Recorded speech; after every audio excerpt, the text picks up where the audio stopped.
Hello and welcome to the Z Pro Tri 2021. And this time around, we're bringing running into the party. As always, we're going to have the best athletes from all over the planet to race some short, sharp races to see who has the best fitness and the best Zwift tactics. Speaking of the best athletes on the planet, alongside me for the ride one more time is Sarah Chu. How's it going, Sarah? I am so excited to be here. Throwing in the run this time. It's going to shake things up. I'll be exercising my jaw a lot. Not quite getting the same workout as these racers will, but it's still going to be fun on this side of the screen. No, it certainly is, and throwing running in is going to add another layer for the athletes, but certainly another opportunity for us to critique and maybe commentate a little bit more on some different things with what these athletes are going through. Now, or what are you most excited about with adding running to the mix this time?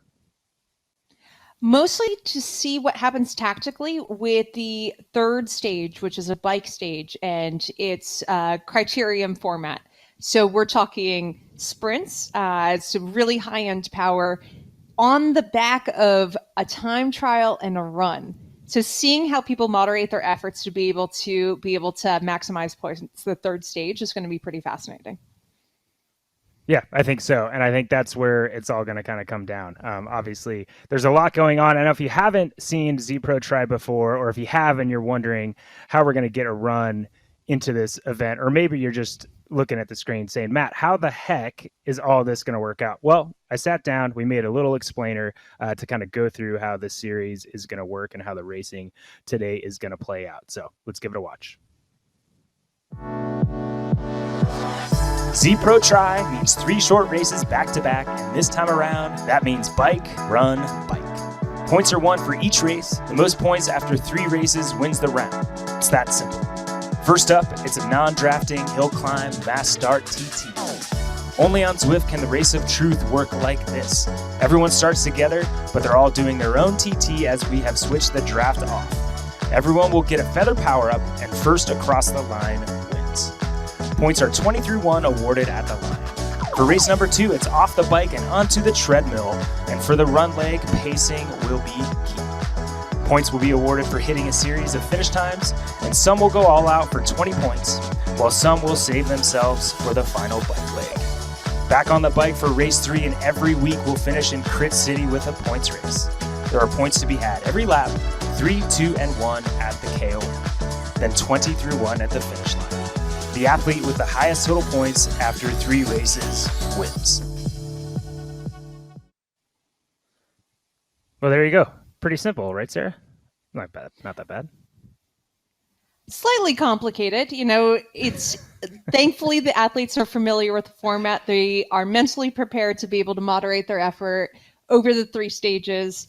And those of us who are just watching, we just get to sit along and go for the ride. Yeah, it's going to be, it does seem a little complicated to start, but once the athletes get out there, we'll be calling points and it won't seem too bad. But definitely a different type of race tactic than all these athletes are used to. And I think they're excited to start. And we are going to start, as explained, in a non-drafting hill climb TT. And the first course we're going to attack is Bologna. And that course, Sarah, it's going to offer some challenges. I think obviously the biggest challenges are going to be the competitors, each other, and the tactics kind of involved in a time trial where it's obviously non-drafting, but it's not whoever has the fastest time, its points are given, right? So it's there's going to be some tactics involved here. But looking at the course profile, it's going to be flat for about 5 kilometers, and then it's going to have 2 kilometers pointing up that I think is going to pinch just a little bit. And Sarah, looking at this profile, how do you think the athletes are going to kind of play out this time trial tactically? I wouldn't be surprised if people are pretty conservative. They're going to be watching each other, knowing that, like you said, it doesn't matter how fast they go on the course. It really is points, determined by position. So if everybody else is knowing that they have stages 2 and 3 coming up, not wanting to go all out, their competitors are going to gauge their efforts accordingly. Yeah, no, I think you're right. I think that's well called. And one thing, I opened the show with saying we've got some of the best athletes from all across the planet. Let me say that a little bit more excited. We have some of the best athletes from all across the planet, and we're going to go down and see this course or this race as it's happening. But looking at the names that are out on this course already, Anthony Costas has been someone that's raced well with us before. Matt Hansen is out there. Matt Troutman, Henry Skolman, James Kunema, Sepp Odin, Johnny Brownlee is out there. Florian Angert, Ronnie Schumbeck, Jackson Laundry, Jan van Berkel, a ton of super, super talented athletes are out on course already showing us what they can do out on this time trial. Well, and what's great is that these are all experienced Zwift racers. So these men know how to do Zwift racing. They aren't familiar with this format, but they do know that this stage, it doesn't matter. If they blow the field to pieces, it doesn't matter. As long as they can just maximize the points that they can get most efficiently. Yeah, for sure. And I think, again, tactics are going to be involved. It's points, right? So if you win the race by 10 seconds, you've kind of wasted some energy. You could have won it by 1, right? And you would have got the same amount of points. So I think those athletes will kind of figure that out as they go along. But you can see here, they're all still pretty connected.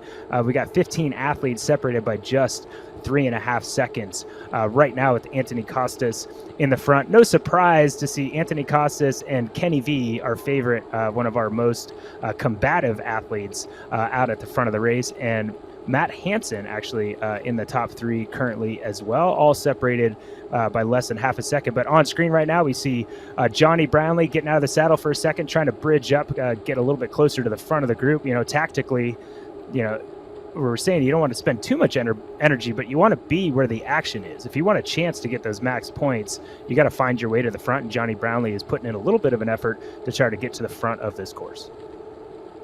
Yeah, and he's probably looking at those men ahead of him, making sure that they don't get too much time on him, making sure that when it comes to the final little climb, the last 2 kilometers, he is in touch with that group.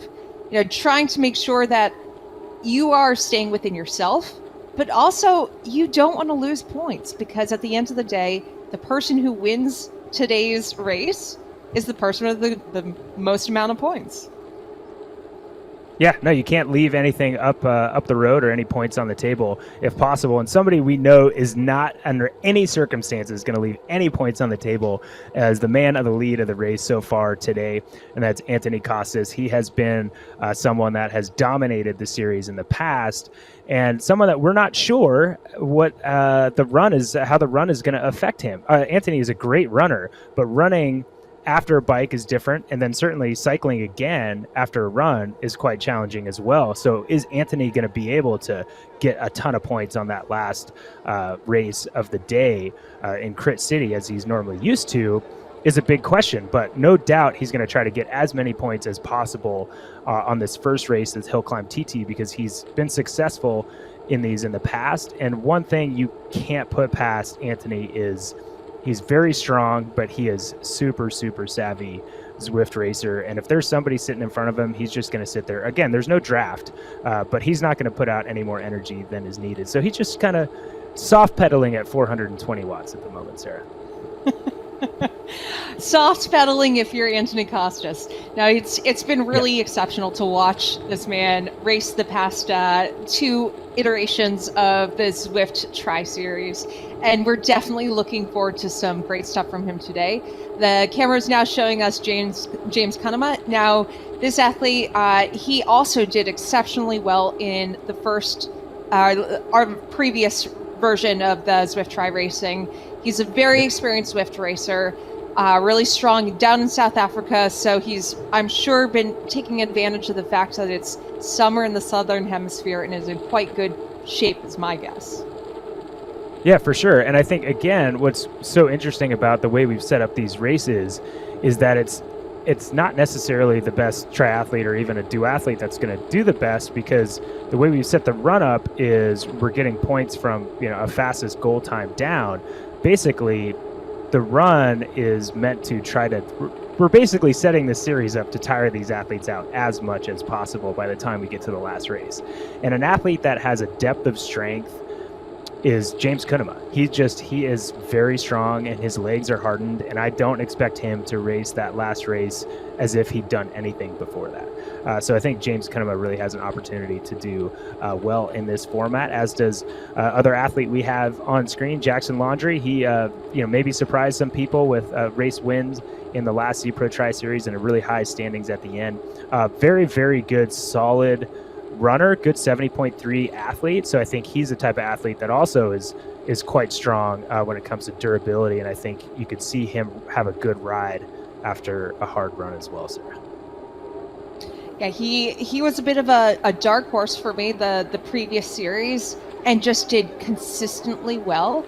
It's going to be really fun to watch somebody like this throwing the run in there, seeing how he responds. Obviously an exceptional Zwift racer on the bike, very strong runner as well.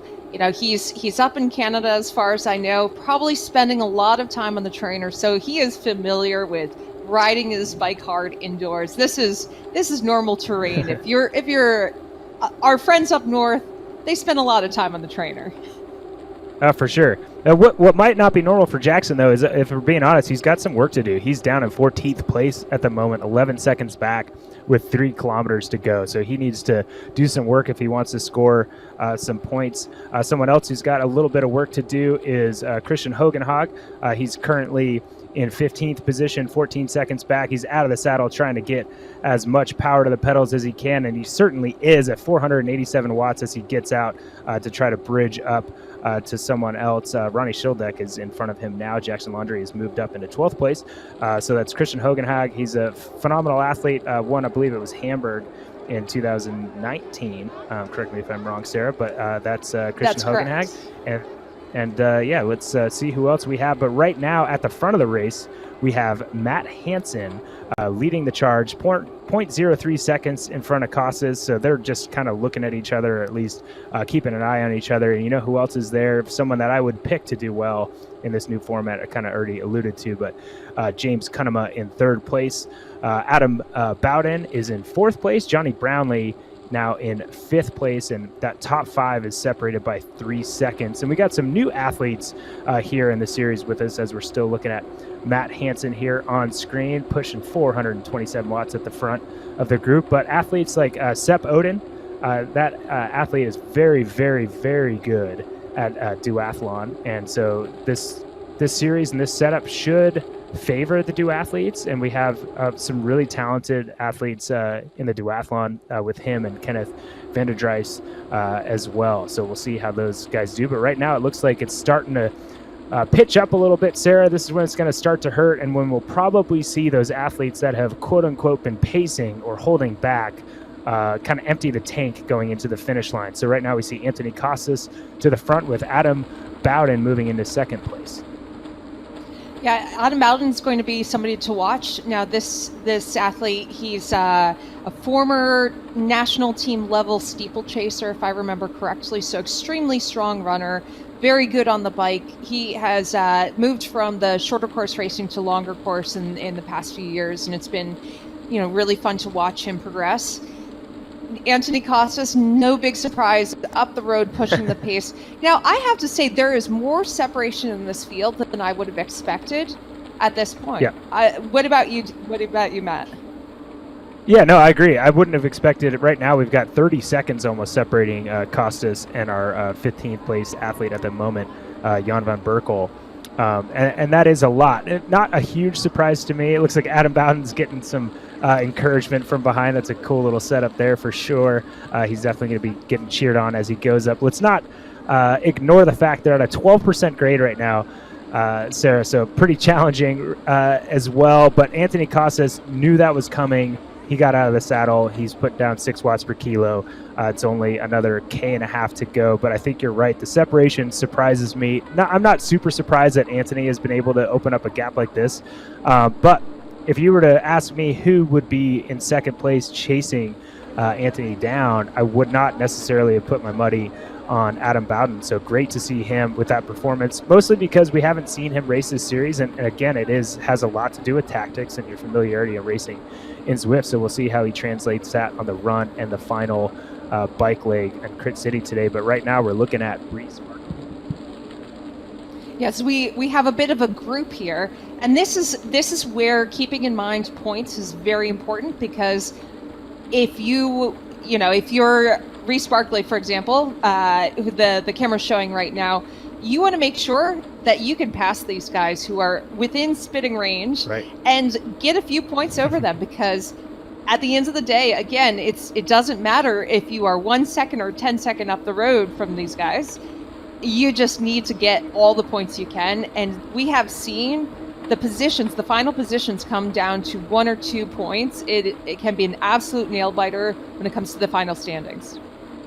Yeah, absolutely. And Florian has put himself in a good position. He's in 9th place right now. He's only 2 seconds away from moving up into 7th with Christian Hoganhag, who certainly was waiting for that climb. And I think there were some tactics there. You see athletes that, really want that pressure or that resistance on this gradient. We had Hoganhag in 15th place not that long ago. Now he's up in 7th place, moving his way through the field. So a lot of effort being pushed out on the pedals by these athletes. But yeah, certainly some good work. But right now we still have Anthony Costas 5 seconds lead over Adam Bowden with a K to go. And Sarah, yeah, you alluded to the fact that, you know, it's kind of a race, and how brutal is this going to be? Right now we've got 6th place through 11th place all within 5 seconds of each other. So you're talking about a solo TT as hard as you can that's going to end in a sprint finish. That is not fun. Not at all, but they also knew there are 3 stages. So an athlete like this, Matty Troutman from South Africa, he is not in the top 10 right now, but I guarantee he knows where he is. He knows exactly the kind of power that he can put in the first stage to be able to set himself up well. So it's really moderating your effort, trying to keep in mind that you have 2 more stages to go. And maybe athletes are going to change their tactics after this first version of our bike run bike format. It's going to be interesting to see over the course of the 4 weeks how people change their strategy. Yeah, I think so, for sure. It's an interesting point. Once you get, especially we haven't had much racing on the calendar, you get on screen, you're ready to race, and you're like, what, man, I got to get across the finish line first, if at all possible. And it's like, no, you've got 3 races to do. You got to make sure you're setting yourself up not to be completely roached by the time you get to that 3rd race. But right now, we'll never doubt Anthony Costas and his tactics, because he clearly has always done pretty well with them. He has just over 650 meters to go. It's starting to flatten out here a little bit. 2% grade, pitches back up to 6 and 7%. But Anthony Costas does not let off the energy or the power to the pedals. He's at 5.8 watts per kilo, 380 watts at 95 RPMs as he cruises the last 500 meters. 2nd place right now is Adam Bowden.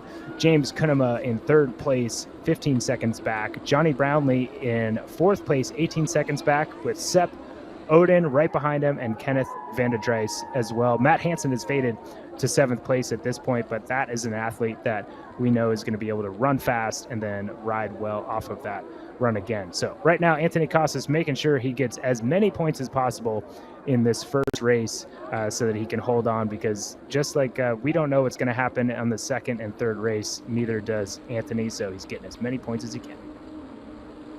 I think he is pretty comfortably going to win the stage, get the maximum number of points, and try to set himself up well for stages 2 and 3. I will say there's a quite a bit more movement than I would have expected with the climb. You know, we had an athlete, for example, like Matt Hansen, the only couple of kilometers he was leading the fields. You know, this could also be a tactical thing, knowing that they want to keep from really pushing the very high watts going up the climb, trying to keep the heart rate moderated, knowing that they still have 2 more stages to go. So it's going to be interesting to talk to people after the race and get their interpretation of how they decided to approach these stages. Yeah, there you go. And first across the line, winning the first stage on the Z Pro Tri 2021 is Anthony Costas. Not too far behind him is Adam Bowden. He had a fair amount of room to go for Sepp Odin, but he chose to keep pushing. And so Sepp is in 3rd, James Kunema 4th. Johnny Brownlee crosses the finish line in 5th place. Kenny V, one of our favorites, no doubt.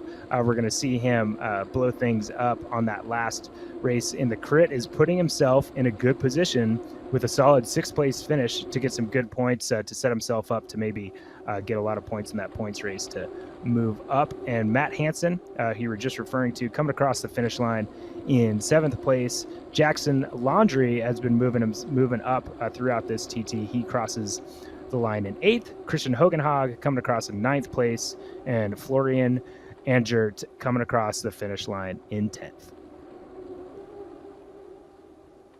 Anybody that surprised you so far today, Sarah, with that finish? I think we saw some really good tactical moves from some of those men, really being mid-pack and then trying to move their way up on the climb. So seeing somebody like Johnny Brownlee, you know, he really played it well. Same with Adam Bowden.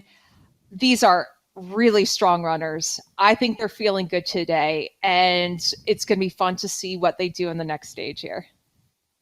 Yeah, no, I think you're right. And I think for me, looking at that TT course and how that elevation profile plays out and how we saw those athletes moving is you saw some of those athletes, you want to put your power out where it suits you best. So pushing high watts on a flat section to go 31 miles an hour instead of 30, you're putting out a lot of watts.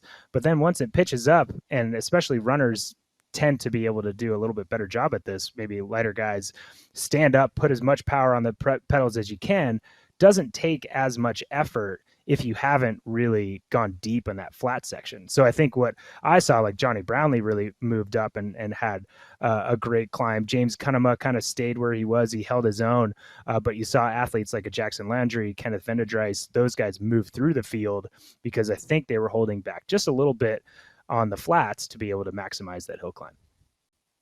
No, I think you make a great point that these are world-class athletes. They understand their strengths and weaknesses, and they're going to play to those.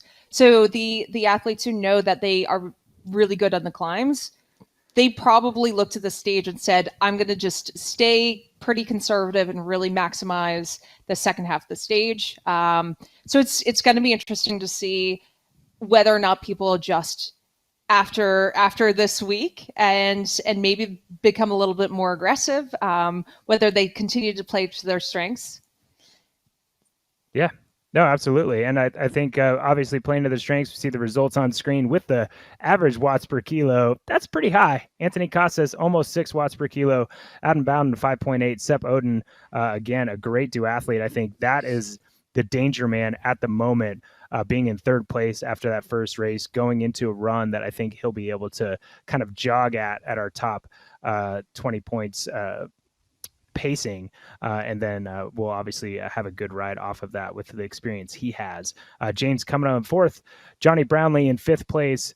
Again, Kenny V, one of our favorites, in sixth, Matt Hansen, Jackson Landry, Christian Hoganhock, Florian, rounding out our top 10. So there we go. And we got points are going to be rewarded 20 all the way down to 1 if we have 20 athletes. So we'll give 5 points to the last place athlete on this one, being 15th place, Ronnie Schildnick. So we'll add those points up and tally them as we go through these races for this first round of this. But pretty good racing. I'm not overly surprised. Oh, I guess I am surprised. Adam Bowden surprised me getting in second place. I think he's put himself there. The biggest, is there anybody that is surprising to you that is farther back than you would have expected?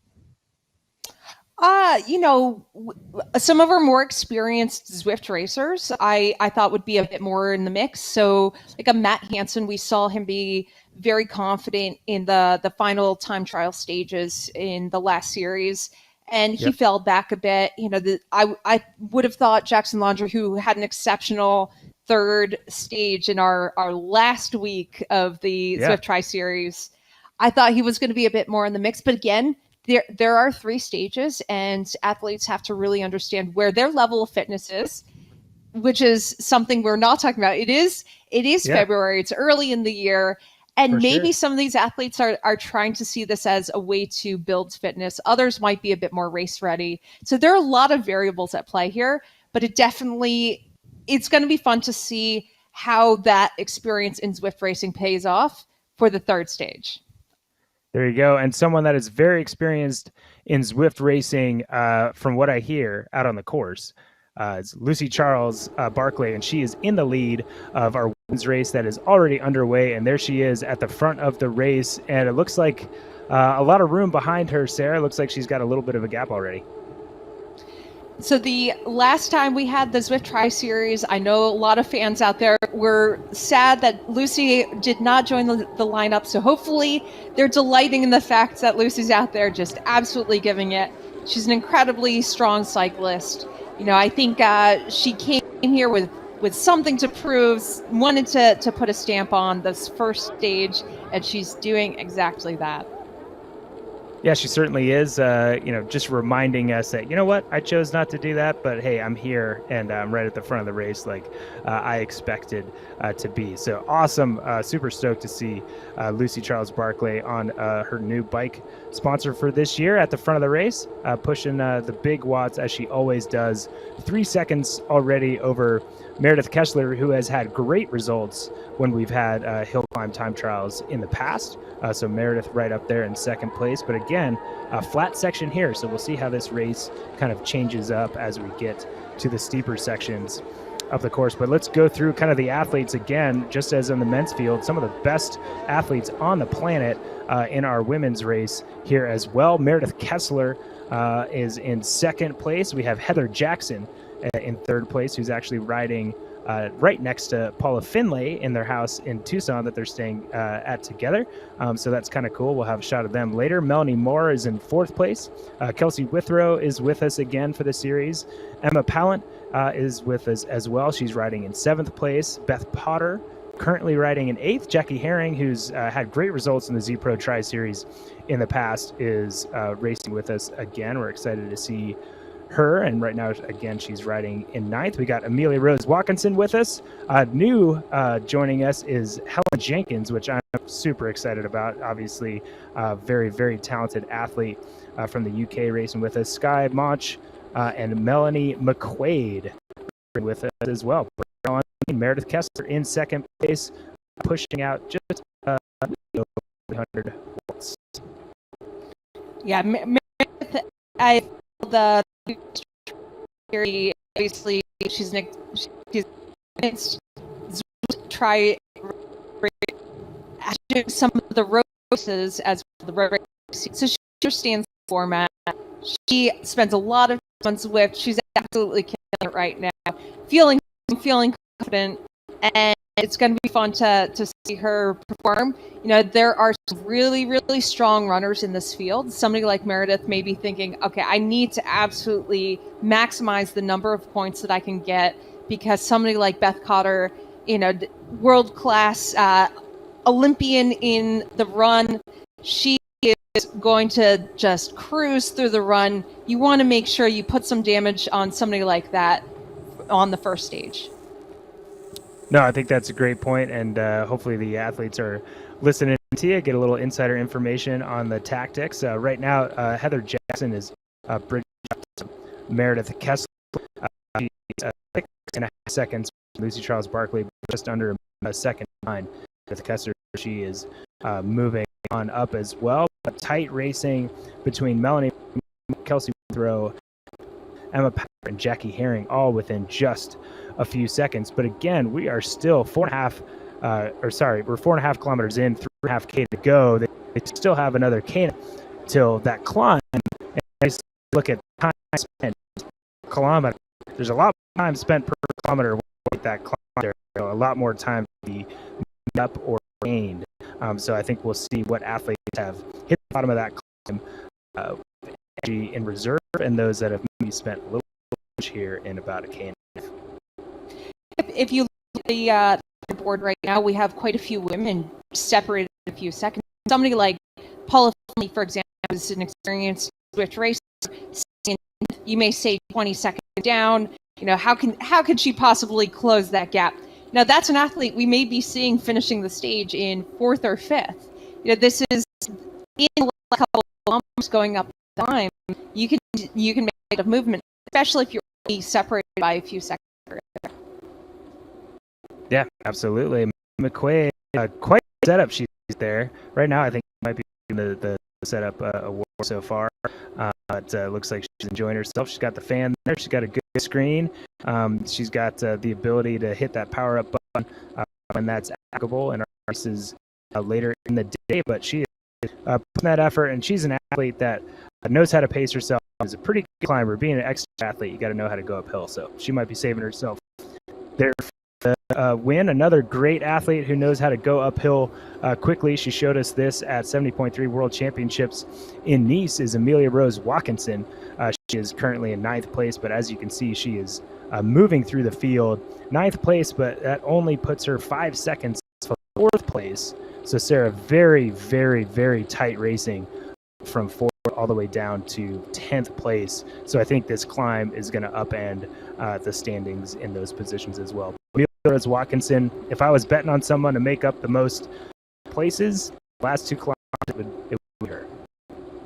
No, I think you're absolutely spot on. So again, keep in mind this is an athlete in the Southern Hemisphere. She's very fit right now. She really stepped up her game racing. I would say almost that last year was a breakthrough year for her.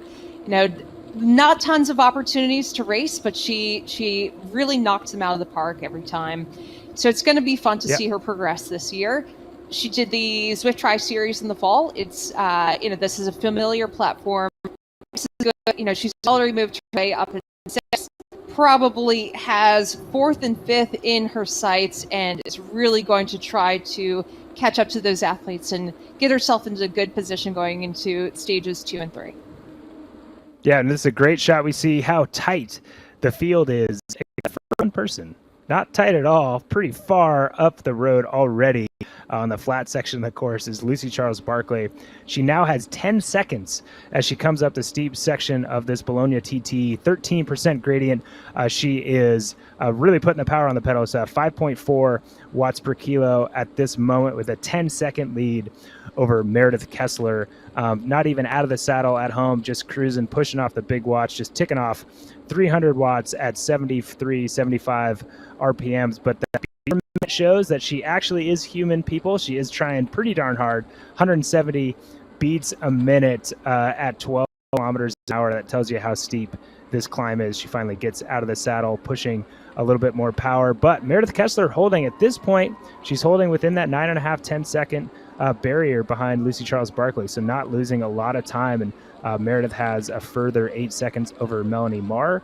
And then, like we said before, very, very tight racing from now 3rd place all the way back to 9th place, really, with Amelia Rose Watkinson. But Melanie Moore on screen, she's one that we know can go uphill pretty quickly, Sarah. No, it was pretty fun to watch her the previous series. She really would just smash the last climb of the time trial on stage 3 week after week. She's an excellent cyclist, really good climber. Also has a duathlon pedigree. It's going to be fun to see these duathletes be able to play to their strengths a little bit and get some running in off the bike and then hop back on and try to maximize points in stage 3. Yeah, and as we say, an athlete you talked about earlier just rolls right by Melanie Moore, and that's Beth Potter putting 5.5 watts per kilo out. So right now she's actually putting out the most watts per kilo of any other athlete on this climb, as they're just on the 10% gradient as some of the athletes are on steeper sections. So Beth Potter really putting that fitness to work, and certainly was pacing herself on that flat section, and she is rolling through the field. She's now just 5 seconds behind Meredith Kessler, and again, she is putting out more watts per kilo than our leader at the moment, Lucy Charles Barclay. So she has put some time into her, but she's got a 14-second gap with 1.3 kilometers to go. Not sure if that's going to be enough time or distance for her to be able to get all the way back up to the front, but Meredith Kessler better look out, because Beth Potter is coming, and she is coming fast. Well, ultimately, as long as Beth Potter is able to put herself into a position going into the run, we know this is, on paper, the best runner of the field. She's an Olympian in the 10K for GB. She is an exceptional runner as a track. She's absolutely, it's going to be cruisy for her at the paces that they're going to be doing on the treadmill. The real question is she going to be able to back it up in stage 3 and be able to maximize points? We didn't see that much of her in the previous series, but with the run thrown in there and seeing the confidence that she's showing, having just ridden herself up into 2nd, we may be seeing a different Beth Potter than we saw the last time we had the Zwift Tri Series. Yeah, absolutely. And here, my question is, Sarah, is she's got a 10-second gap with 1K to go, putting out 6.5 watts per kilo. Is she going to look over her shoulder and just make sure she beats Meredith Kessler and save it for the run, or is she going to try to bridge up to Barclay and kind of make a point here? If I were her, I would probably soft pedal a little bit. Okay, not soft pedal. Given the watts that these women are producing, you can't get away with that. But just have a nice, comfortable effort from here on in. It would be a big ask at this point to cover a 10-second gap. I think you're better off just keeping the heart rate from maxing out, just putting in a good effort across the finish line and being able to make sure that you go into the run, it's pretty cruisy for an athlete of that caliber, and try to really focus on getting some points in the third race of the day. No, I think you're right. And what's cool about Zwift in a time trial is that these athletes can see what the other athletes are pushing out for spots, right? So just as Beth Potter starts making up a bunch of time, Lucy Charles Barkley sees that, and Beth can see that Lucy Charles Barkley is now 5.5 watts per kilo. So it's like, oh, she's trying hard again. She has the ability to go hard. Maybe I'll back off a little bit and just make sure I come across in a solid second place. But it looks like we have a little bit of a battle here as well with Kelsey Withrow and Jackie Herring. They are 5th and 6th place, battling it out about equal time now, as they have under a kilometer to go in the first stage of this week's Z Pro Tri in 2021. But Kelsey Withrow has been consistent with us, racing well, and she's one that knows how to ride a bike uphill, and she's trying to do her best to catch Jackie Herring before they get to the finish line to get max points. But right now we got Lucy Charles Barkley in first, Beth Potter in second, Melanie Moore hanging on to third, moving up into third place ahead of Meredith Kessler, who is fading just a little bit, and Kelsey Withrow and Jackie Herring are coming up behind Meredith Kessler. Yeah, we did see a bit of movement going on. This stage, just like the men, people really hitting the climb hard and trying to maximize their points at the end of the stage. Again, it doesn't matter what the time differential is. All that matters is the number of points you get, and that's purely based on position. Yeah, absolutely. You just got to worry about the position you're in, not necessarily the time gaps at all. So smart racing is going to pay off, certainly, as we get later into the day, into the series. Now on screen, Lucy Charles Barkley out of the saddle, getting up near the finish line here with just under 300 meters to go, pushing 4.5 watts per kilo. So she's come off the pace just a little bit. She's smart. She knows she has a 15-second gap on Beth Potter, who was charging hard for a bit, but has seemed to kind of let that gap go, and they're both fighting for the available points that they have, not wasting too much energy. Charles Barkley at 4 watts per kilo as she settles in to cross the finish line to take the first stage of the series. But again, still a bunch of racing going on behind, and the women's field is pretty spread out, as we noticed in the men's field as well. Sarah? Yeah, I think I would have expected things to be a bit closer, but again, keep in mind this is the first of 3 stages. All that matters is positioning. So maybe athletes are realizing, I'm going to put all of my eggs in stage 3 basket, and let's just try to conserve the first 2 stages. I don't know what the tactics are. We're going to find out as they go along. And honestly, what's great about racing is you might show a day and you'll have to completely throw out your race plan and just go with whatever you're feeling on the day. Yeah, no, I think that's a good point. Sometimes plans are for race, and racing is for when the racing is happening. You got to kind of go with what your legs give you on the day. But right now, yeah, Lucy Charles Barkley across the finish line first, third, second, Melanie Moore in third place, Meredith Kessler fourth. Jackie Herring is able to come across the finish line just in front of Kelsey Withrow for 5th and 6th place. Palin is in 7th place, and Amelia Rose Watkinson is going to come across the finish line in 8th place. And it looks like right now we've got Paula and Heather Jackson side by side in real life, as they are here on Zwift, in 9th and 10th place for today's stage. Now we have the men's race underway. They are on their second. We're going to be stacking them pretty quick here for y'all here today, and the men are out on the run course already. And with our top 10 women across the finish line, we're going to go and see what action the men have for us out on the run course. And Sarah, you want to tell us again? It's not first across the finish line that wins, just as the time trial, but it's points available for a pacing throughout this second stage of the series. Yes, so they're broken into, both the men and women are broken into 6 different categories based on pace. For the men, it's from 3:15 per kilometer pace down and you get the maximum number of points based on whatever category you finish in. So, for example, if you finish the run 3:15 pace for the men, which is the fastest, then you will get the maximum of 20 points, and then on down for each of the 6 categories. For women, it's going to be 3:30 on down. There you go. Very well explained. And so at this point, kind of similar to the TT, but even more so, similar but different is, let's say Matt Hansen finishes underneath that first time barrier. If he finishes 20 seconds in front of that time barrier, but Johnny Brownlee, who's in second place, only finishes 5 seconds in front of that barrier, they get the same points, correct? Right. You don't get any bonus points for going faster than your category. Unfortunately, for these athletes, if they wanted to really push the pace, they are welcome to.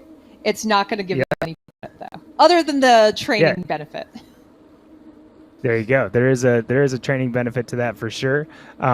We just want to make sure that our goal of the run is to have these athletes do something they're used to. Again, they're all multi-sport athletes, so they're used to running, and it can benefit their training as running on Zwift can benefit anyone's training.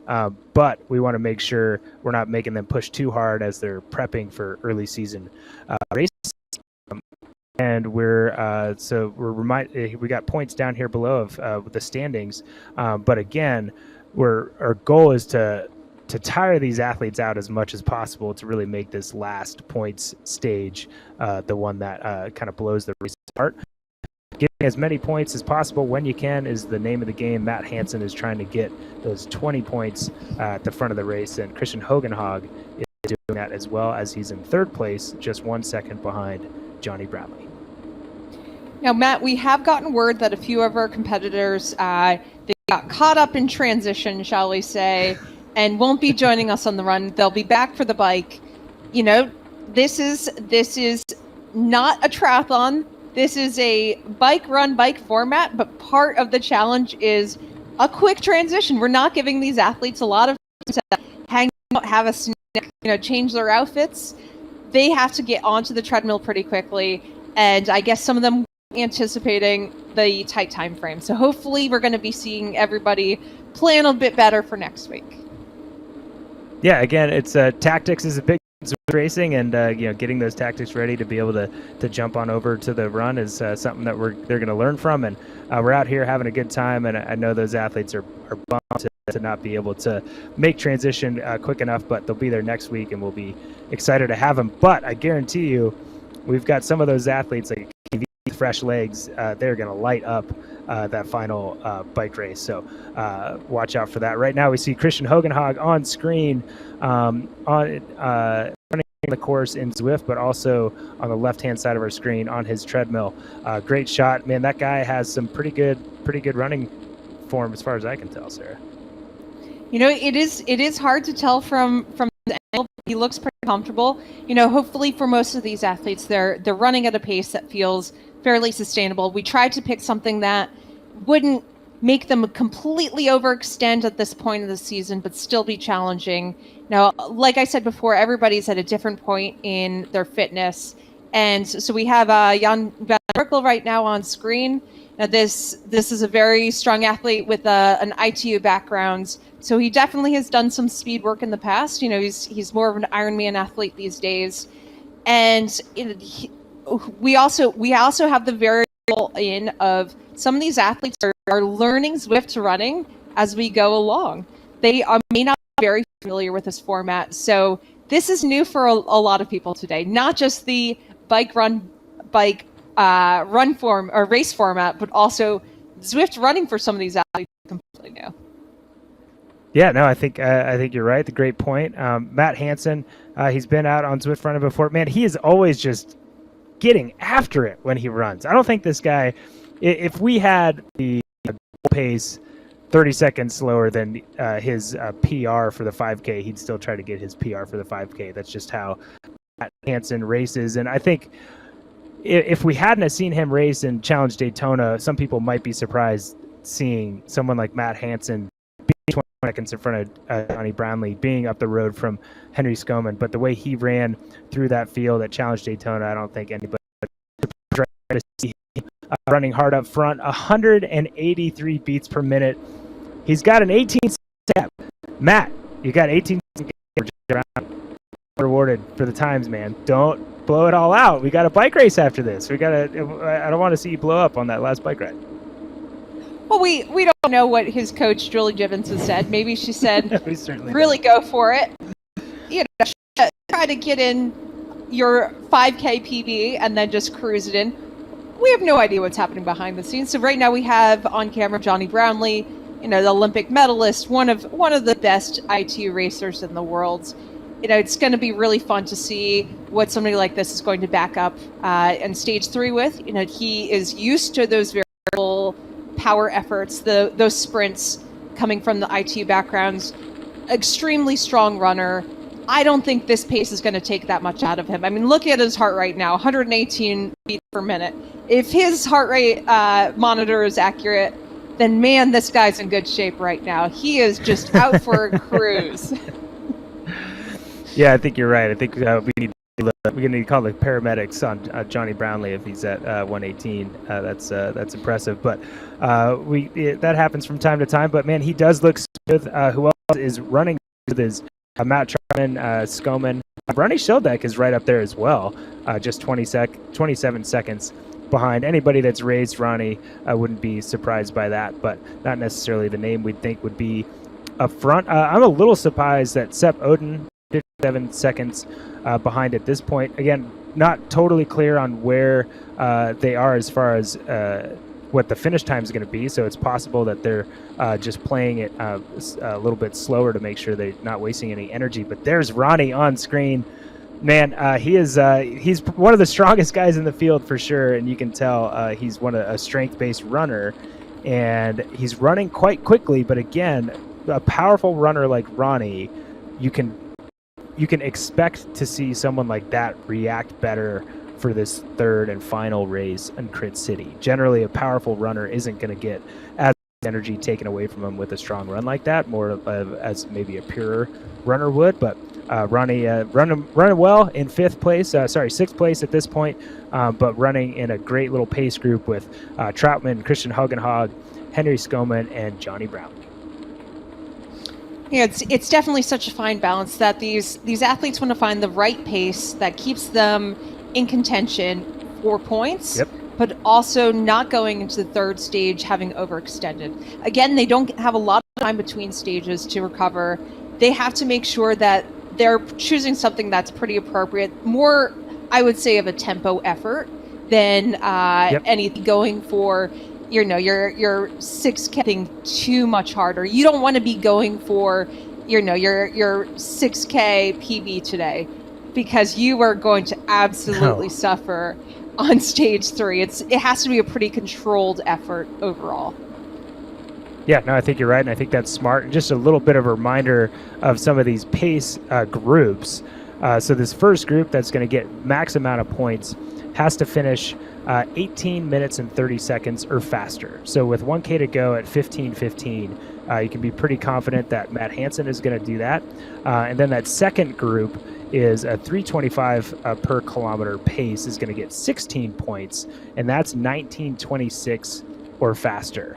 So that's it's about a minute in between each of these groups. So that's why you're seeing these gaps at about a minute, because these athletes are smart enough to look at it and be like, man, if I'm not going to make that next one up, I should be as close to the next one slower as possible, without spending too much energy. So that's why we're seeing those gaps. But again, 18:30 for max points, 19:26 is going to be the next group, and then 20:23, 21:20, and 22:17 for our breakdown of points, and it's 4 less points each one of those groups that you go down. Yeah, so it sounds complicated, but it really isn't. These athletes know the times that they have it drilled down. I'm sure most of them have helpers in the room trying to help them decide whether or not to go down to the next time category if they're struggling a little bit. Trying to make those decisions on the fly can be a bit difficult as a racer. So having somebody in the room to just give you some pointers along the way is definitely helpful.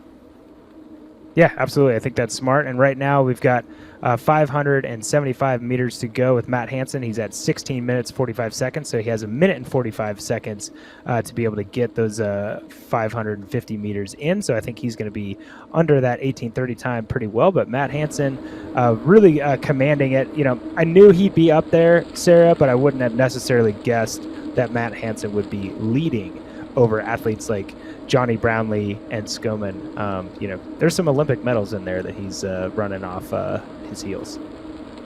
Yeah, you know, again, these athletes also know that they have a third stage after this.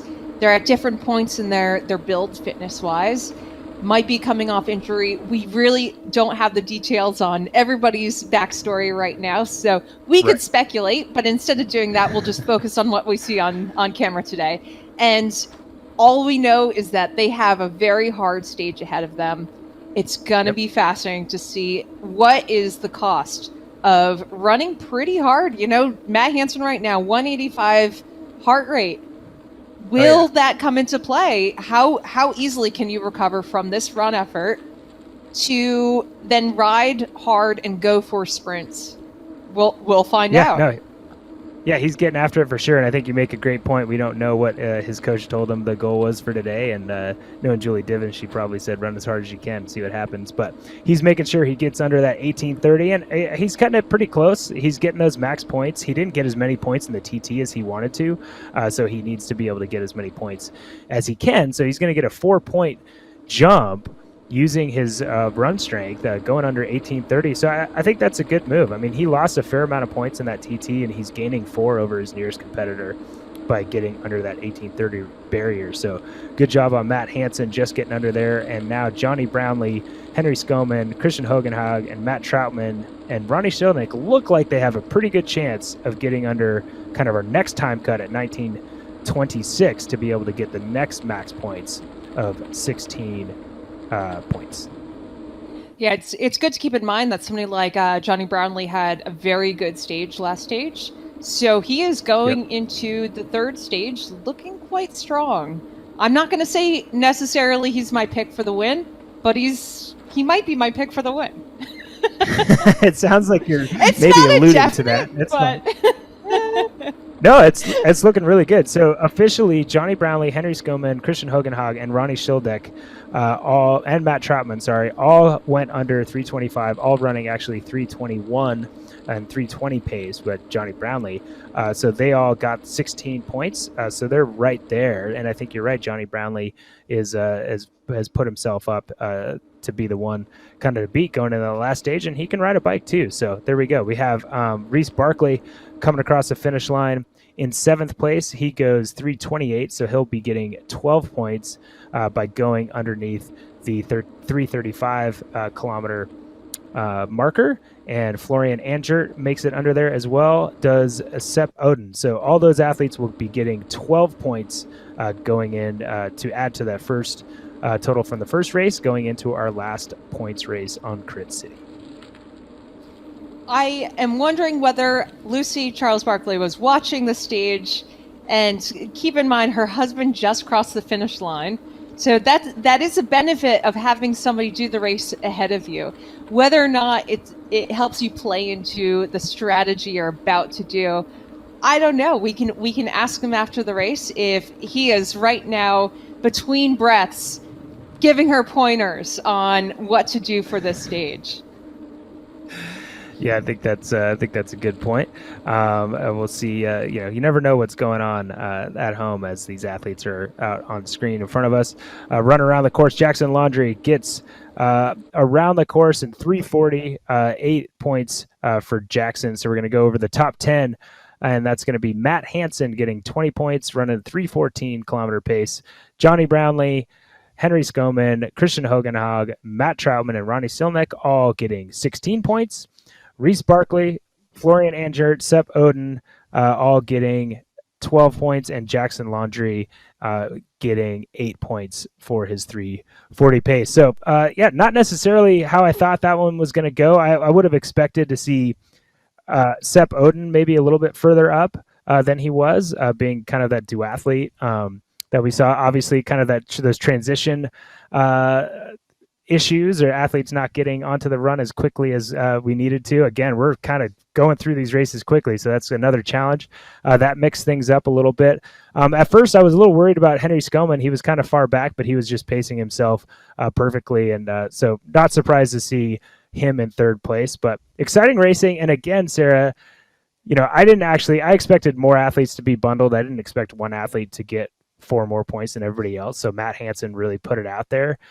But the big part of this is the damage on the legs going into the third race. A little bit less about these points. I think we're going to see 4 points. If you get dropped from the group because your legs are tired, you're not getting any points, right? So like it's gonna be a whole thing that last lap. So it'll be fun to watch. Yeah, I would say overall these athletes all went for a very controlled effort, and that's highly individual what that means. Maybe some of them erred a little bit on the side of being conservative. For some of these athletes, 3:20 pace for most of us sounds pretty darn fast, but for some of them, I can go ride my bike really hard right now, no big deal. So you have to keep in mind that these are world-class athletes. For them, these paces are pretty comfortable. It should definitely take a little bit out of the legs, but it shouldn't be so hard that they can't be contending for the sprints. Yeah, no, I think you're right. And has experience doing a bike and run efforts. Do is the woman who happens to be in our women's race, Melanie Moore, is at the front of the course on our field as they're already out on the race course.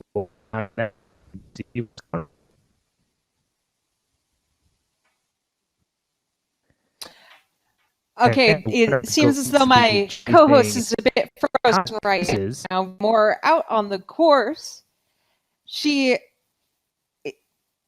Sorry, we had a bit of interference there with Matt's audio. So right now we're seeing Melanie Moore on the course. These women, they are ready to go today. They want to try to maximize points without putting themselves in the hole too much.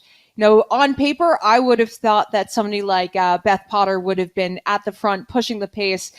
Jackie Herring, also a very good runner. Somebody like Emma Palin, another exceptional runner.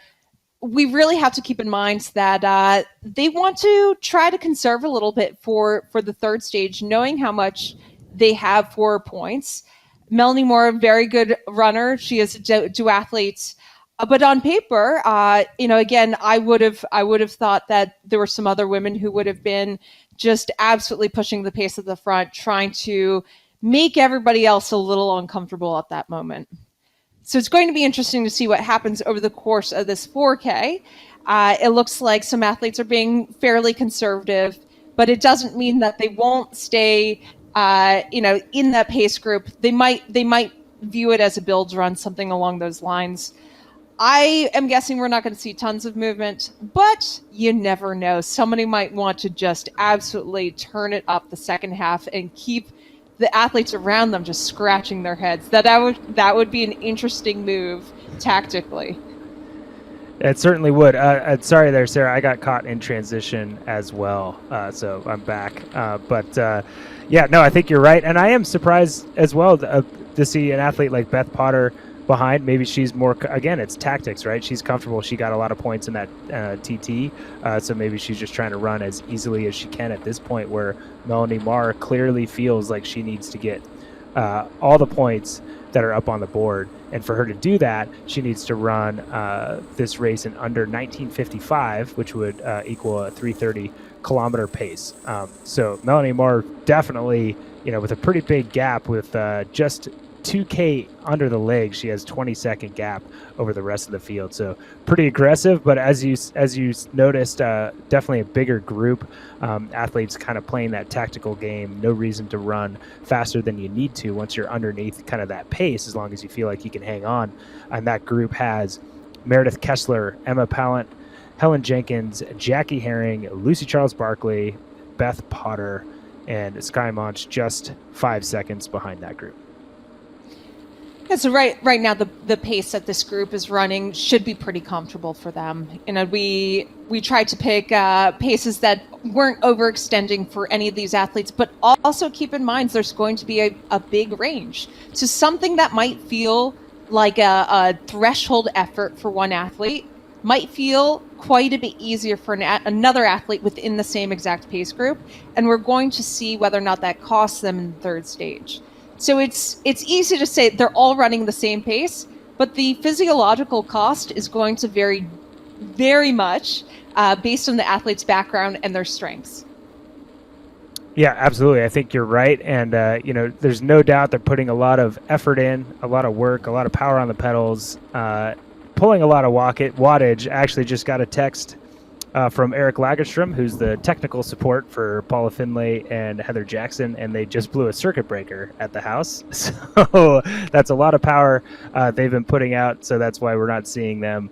We'll see if we can get the electrician out there to get them out and on for the last lap. But too many watts down there in Tucson at the moment. But right now on screen, we see Meredith Kessler running strong, really putting that effort in. She's an athlete that loves running on the treadmill, been running on Zwift for years, and she loves kind of suffering by herself in the pain cave. And right now she's put herself in second position behind Melanie Moore. Now, I think Meredith came here today not wanting to mess around. She really wanted to maximize each stage, try to get the maximum number of points that she possibly can. Now, we didn't see her in the last series really going for the sprint points that much. It might be different tactics today. So, but if the same sort of scenario plays out, she may be thinking, I really, really need to get the most number of points I possibly can on stages 1 and 2, because it's very possible that super high-end power might not be something actual. No, I think that's a great point. And I think that's, kind of inside the mind of Meredith Kessler there. I think she's a smart athlete. You know your strength, you know your weaknesses, and she's very good at Zwift racing. She has a very good pedigree in those efforts, but that is probably where she is most vulnerable in the very, very, very high effort. And that crit is unrelenting. It's short, it's sharp. There's points every lap. And if an athlete's being aggressive and kind of counterattacking, it can really expose. And as we all know from riding on Zwift and racing on Zwift, if you get dropped from that group, doesn't matter how strong you are, you're not coming back. No, definitely. So unlike stages 1 and 2, in stage 3, the draft will matter. So the athletes will be looking at each other, trying to really be very tactical about when they go for sprints. So right now, the camera is showing us Beth Potter. Now this woman, she was a world-class runner, turns triathlete. She's been transitioning quite well to some of the I2 style racing. So she's familiar with running hard off of a bike ride. Yep. Now, how's she going to do with the bike after the run and the bike? We're going to find out. But this should be a very, very comfortable effort for somebody with her track pedigree, absolutely. She should be feeling pretty good right now. She left the first stage, second place with a lot of points, just probably looking around, knowing exactly how many points she's going to end up with after the stage, and probably thinking she really needs to, if she wants to finish well overall, it's all going to come down to the third stage. But by doing a fairly conservative effort for her right now, it's going to set herself up very well. She's not going to be emptying the tank to be able to get through this run, that's for sure. Yeah, no, I think you're right. I think that's great observation, and it's not how necessarily just how well you ride off of the run, but how hard you had to run in the first place to get those points. And I think you're right in the fact that she's doing a great job of putting that effort out, and she looks super smooth. Well, there's power back in the house, and Heather Jackson and Paula Findlay are back up and running, and they are in 11th and 12th place. They're a little bit back at this point, but they'll still get some points on the board, not too far back, and tactics of kind of moving back through the field. But there's Heather Jackson on the left side of our screen, and Paula Findlay was on the right, and there's Paula on screen as well. And as we all know, we had Paula Findlay win Challenge Daytona not too long ago. Pretty nice little paycheck for coming across the finish line there first. And if you haven't, we are actually in the next couple days, we're going to have a podcast that we recorded not so long ago with Paula Finlay out. So tune into that when it drops on anywhere you find your podcast. But Paula had some great stuff to share with us about kind of what she's been up to and what she's been doing. And right now she's running pretty darn hard, trying to catch back up after that circuit blew it. She's doing a good job, and she'll probably find herself in the 8 to 12 point range. We'll do the quick math on that, but we'll know here soon enough. But they're definitely not going to get max points, but still going to get enough on the board. And as we know, Paula knows how to race that crit, and she's got a lot of points in the past before, winning a bunch of points and then winning the finish line sprint as well. So watch out for Paula to seek revenge and get as many points as she can in that last stage.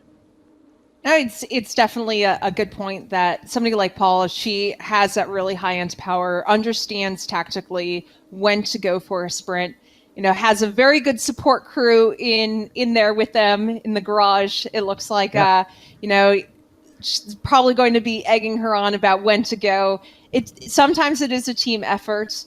The fact that we have a little run cam right now with both Paula running next to Heather, you realize that while most of us are doing this alone, none of us are really doing this alone because we're doing it virtually. And yep. a lot of the racers have people in the room with them helping them out. So we're back to Melanie Moore. She's absolutely crushing it right now, feeling really good, just trying to get as many points as she can in the stage, looking very comfortable. And you can see her bike. She has a quick transition.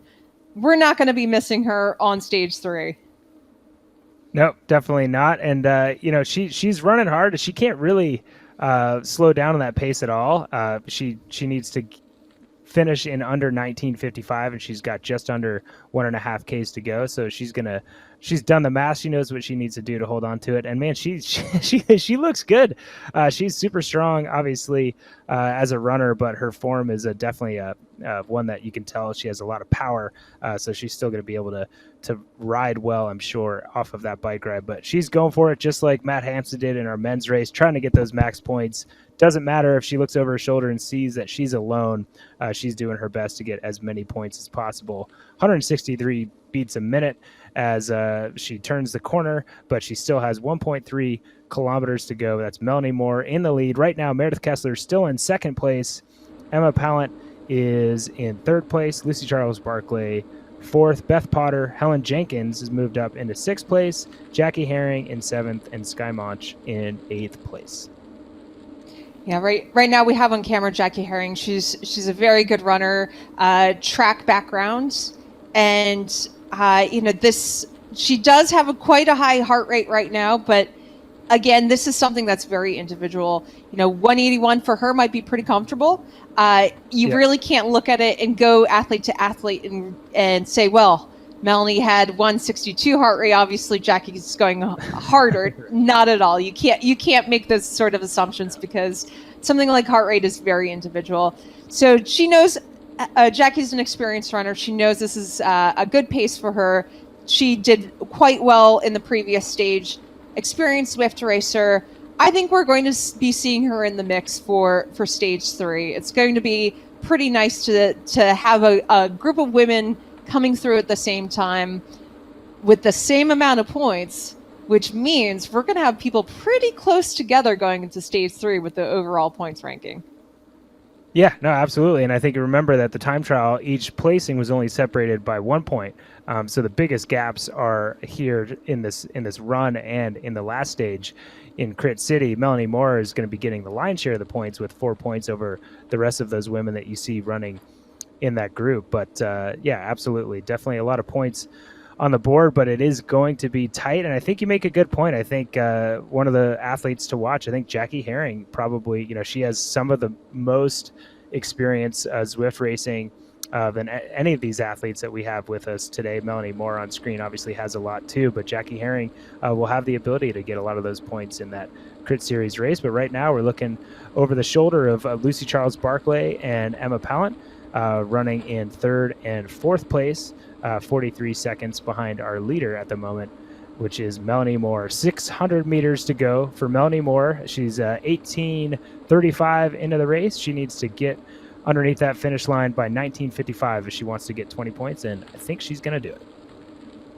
I think so too. So you mentioned Emma Palin before, and this is an important athlete to point out because very, very strong runner.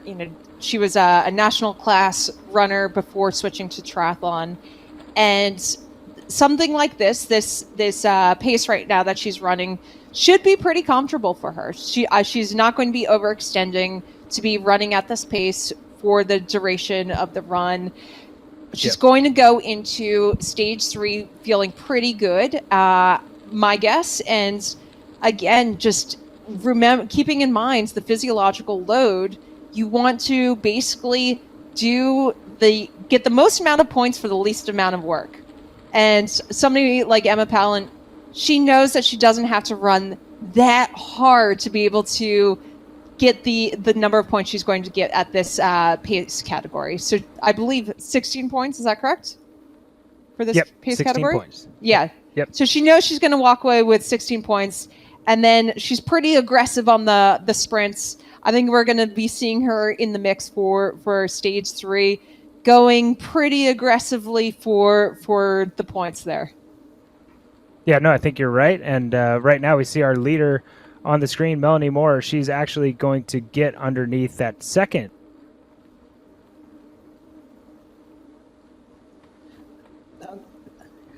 All right, so we have just about 100 meters to go until Melanie Moore will cross the finish line. She will go straight to her bike. It's probably spin out the legs for a few minutes. We don't leave a lot of time for these athletes to cool down and get ready for the next race. She is she's comfortably ahead, went under the time barrier, got the maximum amount of points, and then we're going to be seeing this next group of runners coming through, getting the next allotment of points. So 20 points for the stage. The next group of runners will be coming in with 16 points.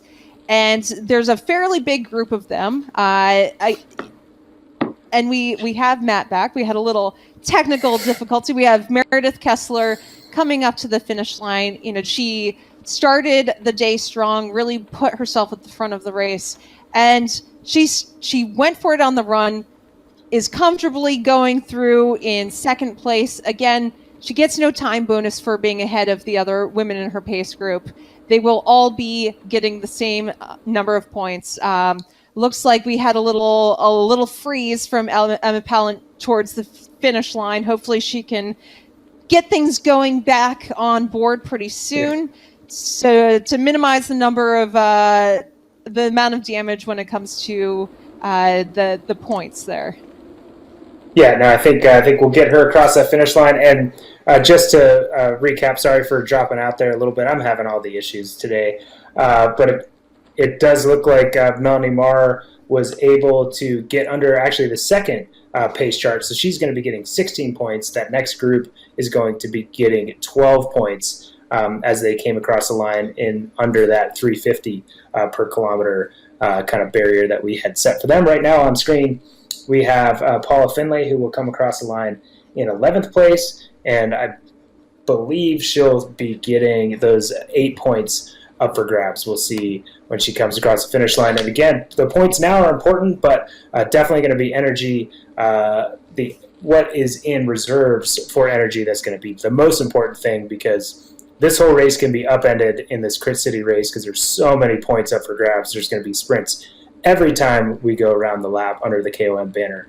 So lots and lots up for grabs for the women on this third race of the day, as Paula Finlay is coming up on the finish line, again, running in 11th place. Yeah, we definitely have sympathy for some of the technical difficulties that athletes are having. That is a potential downside to this sort of race format. But think about it, a real life race. Sometimes you are thrown a curveball and you just have to deal with it. Somebody like Paula Finlay, she has a cool head on her shoulders. She probably was a little frustrated, but you just get on with the job. You get back running and try to just minimize the amount of damage. We saw in the previous series, Emma Palin had a technical difficulty and just, was able to get along with the task at hand. It does happen, but again, these athletes, they're professionals. They just get on with the job.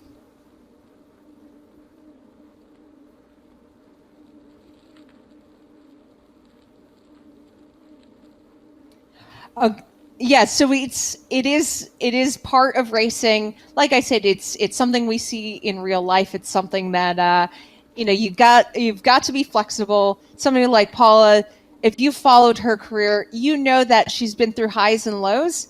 And honestly, just keeping that level head is something that has been able to see her back on top, succeeding at the level she has. So we just had Paula Findlay crossing the finish line. We're going to get everybody through the finish line before long, back onto their bikes, and we're going to be moving back to the men right now. Yep, there we go. There we go. Finlay came across the finish line and looks like 8th place. She'll get, looks like about 1 point for her trouble. Again, sorry for all the trouble, guys. I'm back and I'm going to be clean all the way through. Thanks, Sarah, for dealing with that. But there's the run results. We got Melanie Moore in first place, running around the course at 3:37 per kilometer pace. Meredith Kessler in second. Lucy Charles Barclay in third, but I think the most important thing to note is that Melanie Moore got 4 more points than that next group, including Meredith Kessler, Lucy Charles Barclay, Helen Jenkins, Jackie Herring, Beth Potter, and you got Sky Monch and Paul Finlay coming across the finish line in 7th and 8th place. So great running there. Again, the pace is not super important, just kind of the group they were with and the points that they get. But the most important thing, Sarah, is how tired are their legs going to be when they go into Crit City and have to go around this course and sprint in every lap. And word has it, the men have started, so we're going to drop right in to the men's race that is already underway. As we're going through, we have our men's standings currently. Matt Hansen with that run moves himself into first place over Johnny Brownlee, Sarah's favorite, for the win with 32 points. Sepp Oden in third place with 30. Hoganhock in fourth place. Troutman in fifth. Skoman 6th. And Jert 7th. All the way down to Jackson Laundry in 10th place. So it's going to be interesting to see who has the most energy left. I think maybe some of those athletes that missed out on transition, Kenny V, maybe, and James Kinema are going to be really pushing the pace here. So let's go to the action and see what is happening out there on the race course. And on this race, we're going to have 6 laps with a climb on each lap. KOM is going to be where the points are given each time they go around. Bonus points for each of those laps, and then finish points at the finish line as well. So we'll be doing the math as quickly as we can because, as I said, it's going to upend it as we saw in those overall standings. Just a few points separate the first 3 men, and certainly a lot of jumping around with the points totals can happen over this course. But it's 6 laps, 11.8 kilometers in total once they go around, and they are off and all in one group with Sepp Oden, Henry Skoman currently at the front of the course. Yeah, I think we're going to see the group together for the most part, but there are going to be fireworks every single lap going for.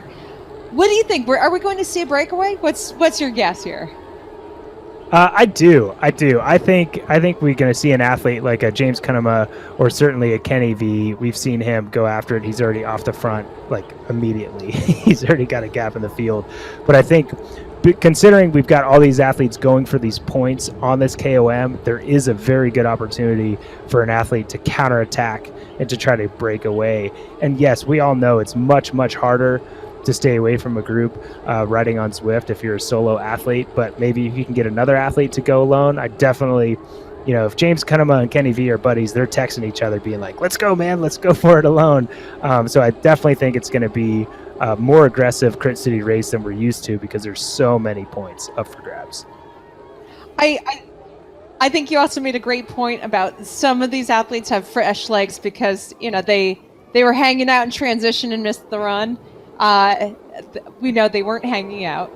that they had some timing issues. Okay, so we are into the final sprint, and let's see, Jackson Landry came away with the maximum points.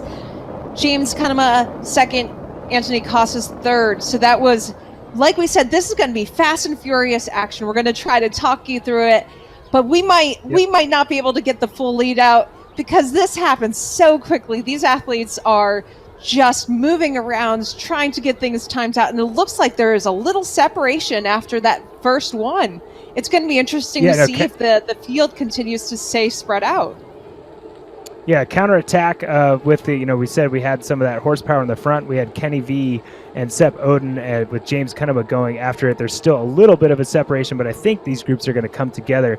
But Sarah, where this becomes difficult is we have this kind of accordion action, this elastic that's going to keep going over the first couple laps. But I think if you have some of those stronger athletes like a Costas or a Cunnama or a Van der Dries really counter, once that elastic starts to spread, eventually on one of these climbs, it's going to blow up and you're going to have some of those athletes kind of caught off guard. And we already have athletes 3.5 seconds behind. We have a group that is off the back with Troutman and Jert, Ronnie Schildink, Christian Hoganhock, and Jan van Berkel.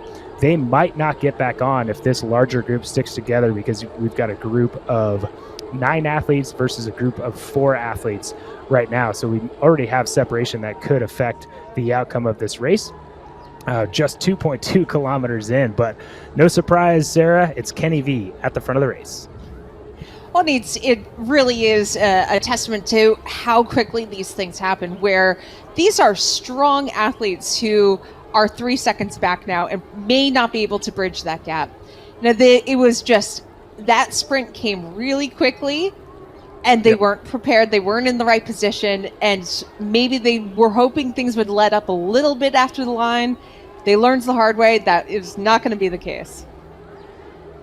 They certainly did, and we all know if you've done a Zwift race, the beginning of that race is challenging, and to have a sprint right away is going to be difficult. And we're going into another sprint. We got Kenny V putting 8 watts per kilo.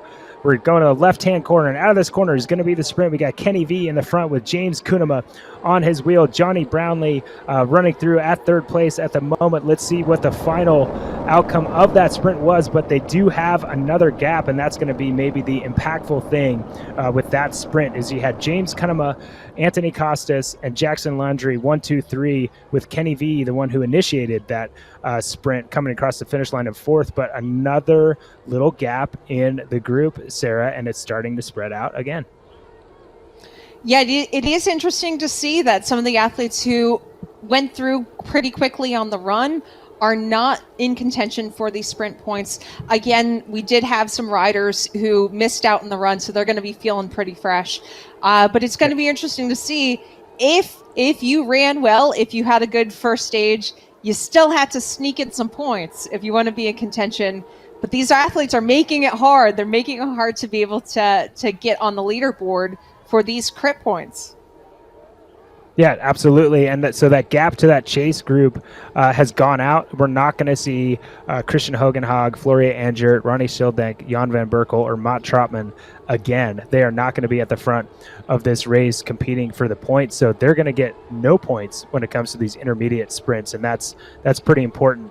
One athlete that seems to have been pretty comfortable at the front of the race is Johnny Brownlee, as we see Reese Barkley trying to go on a solo breakaway on this flat section of the course. I don't know if that is going to stick, but he's trying as best he can, already brought back at this point. But Reese Barkley at the front with Johnny Brownlee, Matt Hansen, Sep Oden, Kenny van der Dries. As they go through this rolly section, they're going to turn left to a long straightaway, and then we're going to have another sprint again. Sarah, do we think it's going to break up even more on this lap? I think things are probably going to stick together at this point, unless there's an athlete who's caught unawares after one of the sprint points. They realize that if they don't overextend themselves to stay with this group, it's over. They're not going to be in contention for any of the sprint points. So they understand what's at stake here. I think lap 1 we lost some athletes because they just weren't quite mentally prepared. But I think that's a one-time thing. These athletes know exactly what's at stake. And here we go, Kenny V going out for the sprint again. He'd gone a little bit early. He might have held on for second place, but we had Anthony Costas, I believe, come across the top of Kenny Vanderdrijs. Yes, Anthony Costas, Kenny Vanderdrijs, Jackson Laundry, 1, 2, 3. Now we have a group of 4 with a gap, Sarah, 1.5 seconds. I think this is going to stick. I think we've got Jackson Laundry in there. We've got James Cunnama, Kenny V, and Anthony Costas. And if they continue to take hard pulls, they're going to open this up. And, right now, Costas, if they want to be able to win this race, but it looks like this chase group is coming back, because we do have some horsepower in there with Johnny Brownlee, Sepp Oden, and Reese Barclay pushing that pace, but still a 1 second gap in between these groups of 4. Yeah, we may have lost Matt Hansen from the group.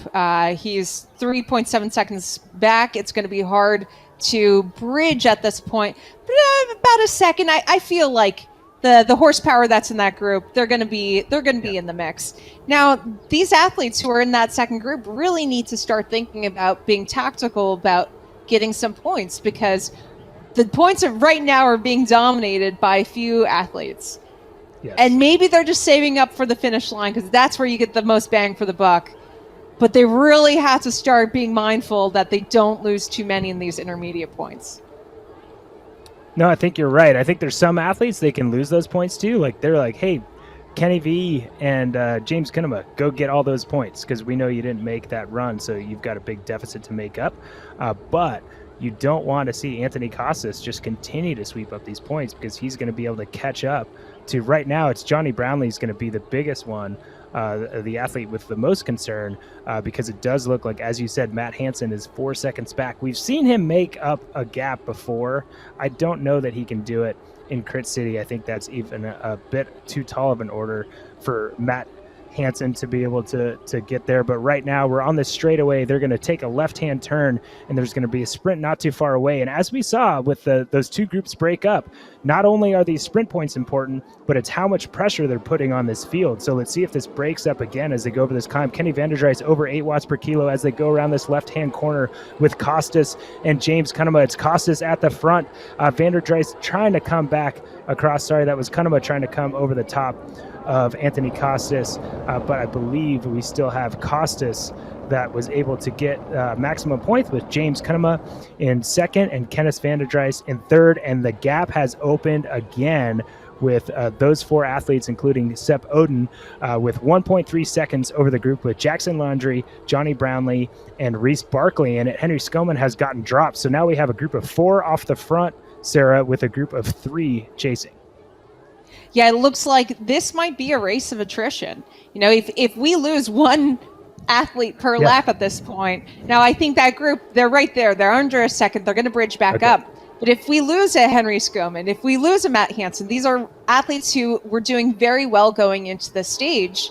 All of a sudden, something like Anthony Costas, who's getting a lot of points, is thinking, hey, I might be in a better position than I thought. I did well in the first stage. I missed the run, but I am just racking up points right now. And if I can keep that up, I'm going to end up doing much better than I would have thought, having missed an entire stage.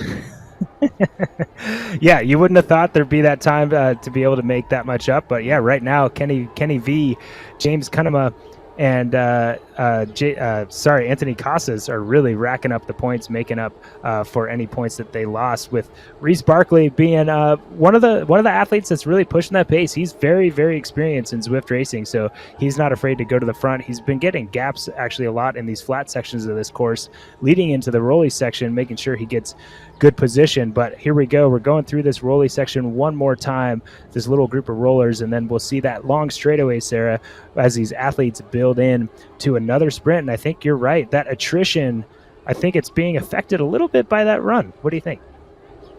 I definitely wouldn't be surprised if they're hurting right now. It's probably not a coincidence. Some of the steepest cyclists right now are also the ones who missed out on the run. So it wasn't quite enough to take tons out of these world-class athletes, but it takes the pinch out. So when you try to bounce back from a max effort sprint, you might just miss the group. Yep, absolutely. And here we go, going into another sprint, going around that corner again. Kenny V at the front, Jackson Laundry coming around with James Cunnama. I believe we have Jackson Laundry first in that sprint, James Cunnama in second, Kenny V in third, with Anthony Costas coming across the finish line in fourth place. Kenny Vanderdreis was able to hold on to third there, and they do spread it out again. And Kenny V is always aggressive. He's going into that sprint in first position almost every time around. I think he's concerned about those points, but I think he wants to go it alone. He wants to find somebody to kind of decimate this field. And we did lose another athlete. It's 1 by 1 each time. Sarah, we lost Reese Barkley that time around. Yeah, I don't think he's going to be able to bridge that gap. I think at this point, these riders are just going to try to who aren't in that front group are just trying to sustain as well as they can to get around the course. But right now we're looking at a group of 6, and it's interesting to see the points are being dominated by a few athletes. Yeah. But I also feel like, somebody like Johnny Brownlee, who's on camera right now, might just be biding his time until the finish line sprint. So that's a strategy we have seen in past races. Somebody like Paul Finley in the first stage last series executed that to perfection. Wait until the final sprint, just absolutely throw down, get the maximum number of points instead of going for the intermediate ones. Yeah. No, I think that's smart. And again, Johnny Brownlee has the ability to kind of let those athletes that missed out on those run points sweep up some of those sprint points as they go around the course, because it's not going to impact him, as he knows his closest competitors are already off the back of this group. So Johnny Brownlee can risk being a little bit of a passenger as we go through on this last lap. Going to be important, going to need a lot of points. We're going to have this sprint and then a sprint finish into the finish line for a lot more points. But these athletes are moving up. I mean, we saw that screen, Sarah. We had James Cunnama and Anthony Costas have gotten 9 points already in this crit race. So maybe the tactics next time around will be skipping that run at all. Here we go, Sarah. Last sprint coming up.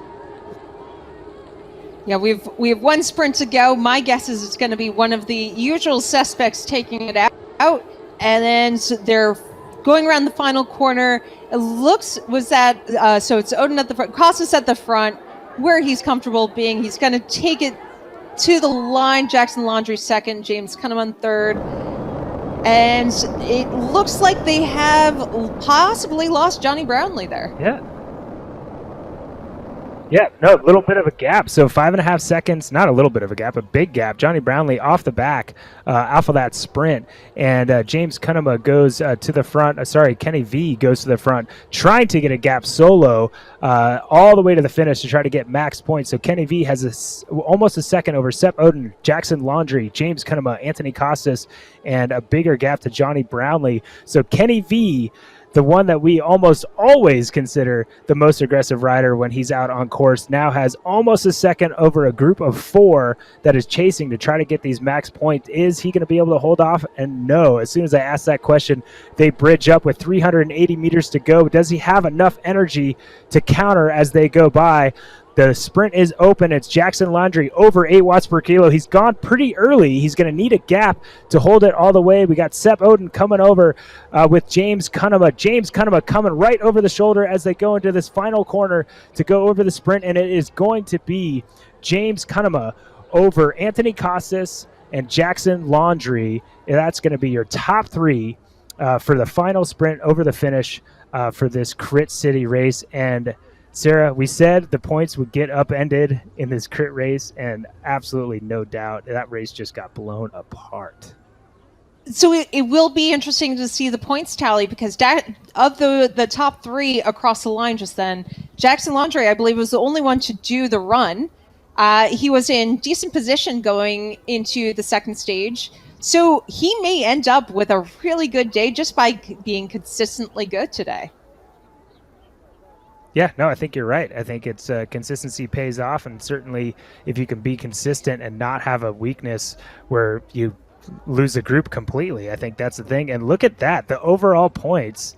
James Cunnama for the stage, 31 points. Anthony Costas with 31 points. Jackson Laundry, 27. Vanderdreis, 20. Sep Oden with 17. Johnny Brownlee loses a bunch right at the end. So it's going to be very tight because Johnny Brownlee got 16 points in that run. James Cunnama didn't get any because he missed it. So the points are going to end up being tight when we tally this all up. Matt Hansen, I would say kind of the big loser of that one, unfortunately, got dropped early, 13 points going from the lead, dropping a lot. But a lot of points up for grabs there, Jared. A lot of points up for grabs. So is it possible though that Anthony Costas won today even though he didn't do the run? It is possible. Wow, we're going to find out. This is a nail biter. Who would have thought that it would have ended up this interesting? And again, what are athletes going to do next week and the following weeks based on what they've learned today? Yeah, I mean, I think we saw some of those athletes get dropped in the first lap. I think they realized they're going to have to run a little bit easier next time. It took a little bit more out of their legs. But right now, the women are just now starting to feel the pinch. They're checking in with their legs to see how hard that run really was as they start on their Crit City race. And if they watch the men's race, I would say some of those women are going to be a little bit scared at the attrition that happened in that men's race. So let's see if it's going to break up quite as much as it did in the men's.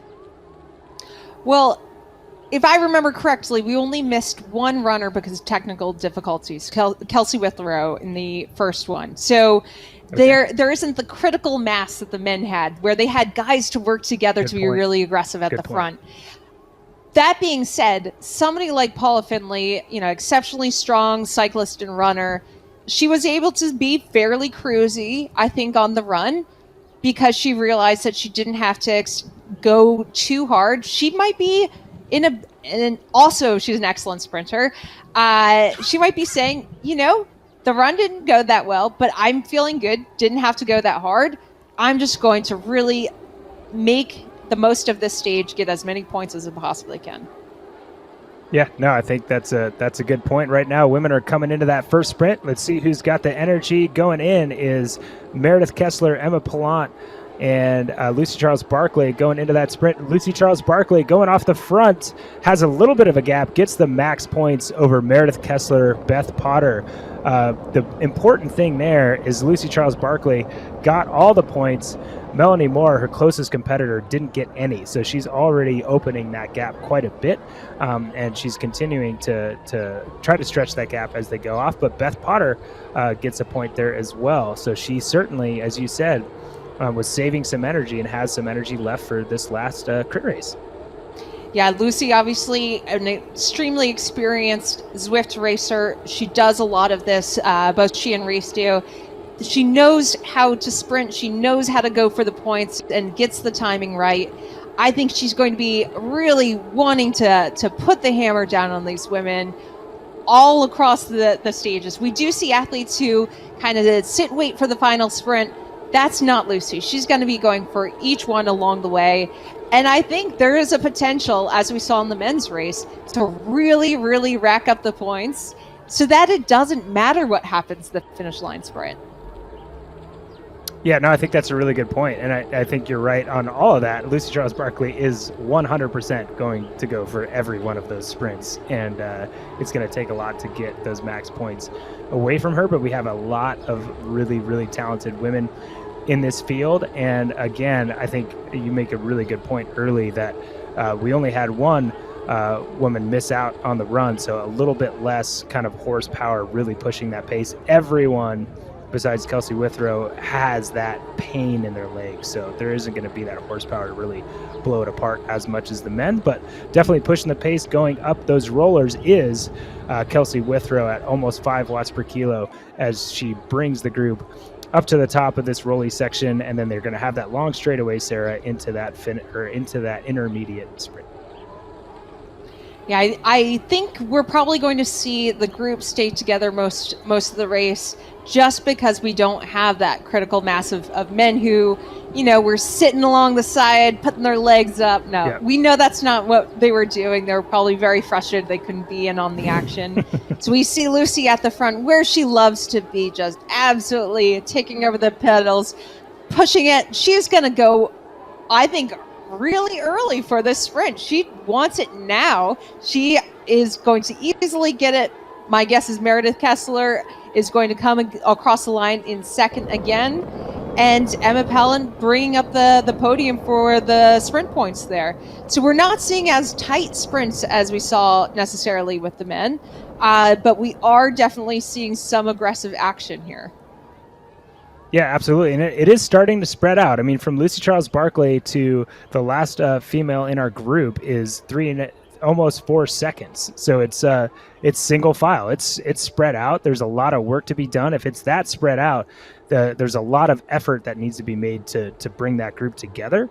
So these legs are going to tire. I think maybe not this lap, but I think with 2 laps to go, we're going to start seeing this group really break apart, especially if someone like Lucy Charles Barclay so easily gets a sprint by a second plus. Like, that was huge. She just kind of rolled off the front and kept it, right? So I think she certainly has a lot of horsepower. Another athlete that has a lot of horsepower as well is on screen, Sky Mach, pushing almost 300 watts at 80 RPMs as she sits comfortably in that group. And right now the whole group is together. So all 13 women in the front of that group, pushing the pace as they go through, getting a nice little preview of what will be the finish line sprint at the end, which, as you said, is worth a lot of points. And Sarah, I'm curious when we're going to start seeing Paula Finley get these points, if she's going to wait to that finish line sprint or if she's going to go for some intermediates, because as she showed us in the past, she's tactically very, very proficient on this crit course. Yeah, I think if she had been able to run the way she is capable of without any of the technical difficulties, then she would have been just probably putting her eggs in the final basket. But I wouldn't be surprised if she wants to go for some intermediate points. She and Heather Jackson side by side right now, just taking over the pedals, probably having their support crew filming, cheering them on, giving them advice about how hard to go, when to go. And these laps are fast. It is nonstop. These women are coming into our next sprint line, and it doesn't look like Lucy's going to be quite going off the same way. It might be just a very short, sharp sprint here, not a second gap like it was last time. And I think did we go through? No, here we go. They're going through it right now. We got Meredith Kessler at the front with Emma Palin, and coming over the top at the very end again is Lucy Charles Barclay. I believe she got the top points over Emma Palin and possibly Beth Potter. Nope, it was Lucy Charles Barclay with 3, Emma Palin with 2, and Meredith Kessler with 1 point. So fast and furious, and the gaps are starting to open. It looks like Melanie McQuaid lost contact with the group on that lap. Helen Jenkins still in there, but again, it is spread out. And if any of these athletes continue to push over this flat section after that little descent, it's possible we could see this group break up on the next lap. And there's our points so far. Sarah, Lucy Charles Barclay has racked up another 9 points. Meredith Kessler with 5, Emma Palin with 3, Beth Potter with 1, and the notable exception is Melanie Moore not making up any more points on Lucy Charles Barclay. Yeah, if Lucy keeps this up, I would say she's going to be comfortably winning today's race. But you can't jump to the finish line when you're only halfway done through the race here. So these women are looking at the points, realizing they have limited opportunities to be able to get on the leaderboard for the stage. And they're probably thinking, okay, this is the time where I need to start being a bit more aggressive, going for some of these intermediate points, or just knock it out of the park for the finish line. Yeah, I think you're right. I think now in is where you have to start saving that energy, unless you think there's a tactical position. If you can sense that your competitors, maybe we can split the group in 2. We saw with the men's race. If you're in that finish line sprint against 3 other athletes, you're going to get 4th. If you go to the finish line sprint with a group of 13, there's a lot more points that you're risking there. So it's possible we'll see some other effort, but I think you're right. Now is where they're starting to debate what the tactics should be. But cool overhead shot of one of our athletes, Kelsey Withrow, Soxon Watts, as she goes through this rolly section of the course. She is a great sprinter, so let's see as we go through this long straightaway what Kelsey Withrow has on this intermediate sprint. Lap 4 of 6, just a few laps to go. Big points still up for grabs as we're going into this sprint. Arrow power up used by Amelia Rose Watkinson to get to the front of the group. Goes around the corner. She might have used that a little bit early as Lucy Charles Barkley in second place uses hers to come around the front. Again, actually, no, it looks like Amelia Rose Watkinson gets back over the top of Lucy Charles Barkley. Let's see what those those intermediate sprint results were. It was Kessler ended up getting over in first with Lucy Charles Barkley in second place, and Amelia Rose Watkinson getting third points for 1. And she has come across, and it looks like pushed the effort enough to get a gap here, Sarah. We've got a gap. 7 athletes off with 4 athletes been dropped from the group. Let's see if they'll make it back. Yeah, I think this is a real testament to the women who've been pushing through the front. Like Lucy, she did not let up after any of the sprints, and it definitely takes a bit out of your legs if you are sitting in 10th place, going through, and it's strung out, and you're continuously trying to close that gap to make it into the group again. By the time you get to this point in the race, you may not have enough to bridge that gap again. So we're seeing a little bit of distance. I think these women, it's still under 2 seconds. They might be able to bridge back up.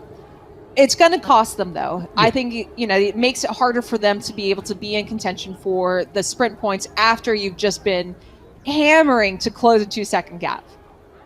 Oh, for sure. And the hard part is you're in that when it's 2 seconds, you're looking at your compatriots in the group. You'd be like, are you going to pull that back? Are you going to pull that back? And like, there's people not going necessarily as hard as they should to just close it down. And it's starting to spread out a little bit. So we have Paula Finlay and Heather Jackson, Sky Monch, Emma Pallant, and Helen Jenkins all in that group. And they're all kind of looking at each other, looking for somebody else to do the work. They're at 3 seconds back.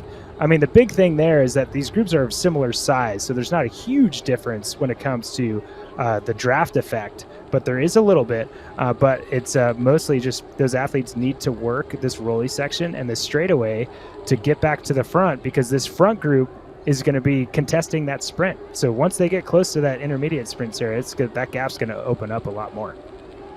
Yeah, this front group, they don't want the women behind.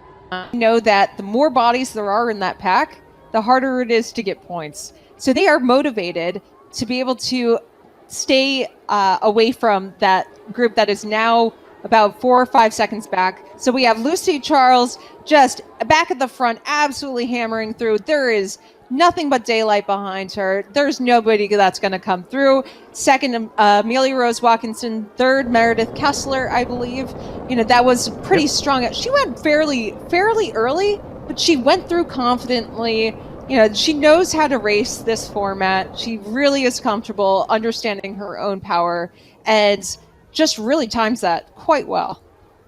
She times it perfectly, and I'm being honest, I think she wants to go it alone. I think she's trying to get away from the rest of these women. She's softening them up. They've got 2 laps to go. She's softened them up to the point where now it is just a group of 4 athletes, with Melanie Moore having a little bit of a gap, with Jackie Herring and Beth Potter also a 1.5 seconds behind right now. So if they settle up, all those athletes will probably come back together. That group of 4 that was chasing from behind, they're not coming back. They're 11 seconds back at this point. So Lucy Charles Barkley knows that she's damaging the rest of her competitors. 14 points already she's gotten, and she wants all the points that are left up for grabs. She wants to get as many of those as possible. So they're rolling around this course. Amelia Rose Watkinson over 5 watts per kilo as she takes a pull at this point. But coming up to 1 lap to go, there's going to be a lot of action left going into this final sprint, Sarah. No, I definitely wouldn't have thought that the women's group would have broken up quite like this, but it really goes to show you have somebody like Lucy just pushing the pace through the sprints, realizing that there's an opportunity to winnow out the field a bit. And that's the way this woman races. That's how she likes to go, is just hard from the gun. And you better be near her after the sprint line. I think that's what everybody has learned today, is that nobody's going to be letting up and soft pedaling after the sprint. So after this week, it'll be interesting to see whether people change their approach going to stage 3 for our subsequent weeks of this race series. No, I think you're right. I think that's a good point. Now, my question is Lucy Charles Barclay going to try to get this intermediate sprint, or is she going to let somebody else and then try to counter over the top? Either way, I think my gut says Lucy Charles Barclay wants to be riding by herself going into this final finish sprint. So we'll see if that's the case. But coming up to this left-hand corner, one more intermediate sprint to go. It's Amelia Rose Watkinson out the front with Lucy Charles Barclay, Meredith Kessler, and Melanie Moore all there as well. As they go through this sprint, it looks like Amelia Rose Watkinson barely gets to the line in front of Lucy Charles Barclay and Meredith Kessler. So yeah, it was Watkinson, Barclay, and Kessler for 3, 2, and 1 points. Doesn't look like anybody's breaking away. It doesn't look like we dropped any more athletes over that sprint, Sarah. So it's going to be a group of 7 athletes going into this finish line sprint altogether. Yeah, it's really fun to see how aggressive they are. You know, I know before I was saying that Meredith isn't necessarily a sprinter. She proved me wrong today. She's been going up after the sprint points, absolutely crushing it. You know, these women have been racing aggressively, and I think we are setting ourselves up to see a very exciting small group, but a very strong group battling for those final points here.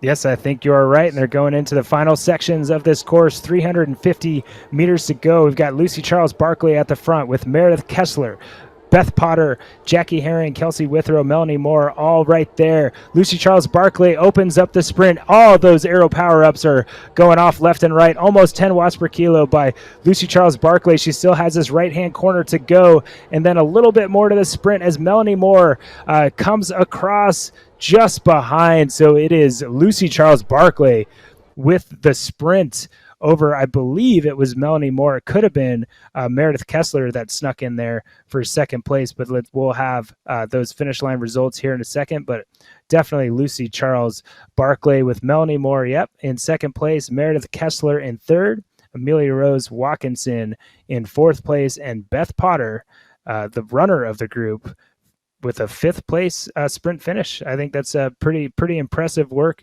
by all those women. But again, that group got blown up a lot more than I would have necessarily expected, Sarah.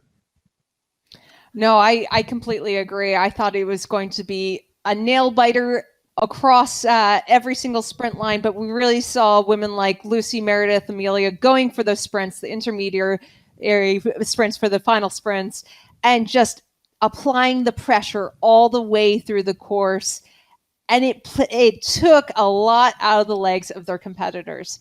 Now, they rode aggressively and they reaped the rewards. Look at the points charts right now. It really reflects that aggressive riding style. Yeah, it certainly does. I mean, Lucy Charles Barclay just swept up, no doubt.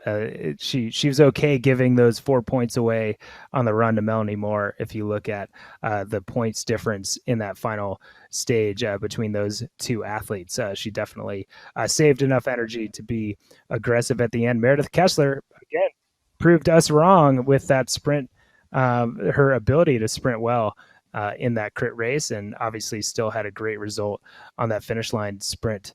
Also, so great racing by both those fields. Again, I was a little bit surprised to see both fields break up as much as they did, but then again, as we were talking about this race before, we knew there was an X factor on this last stage, and it was how tired these other athletes' legs might be after that kind of run. And I think maybe some athletes were surprised by how tired their legs actually were.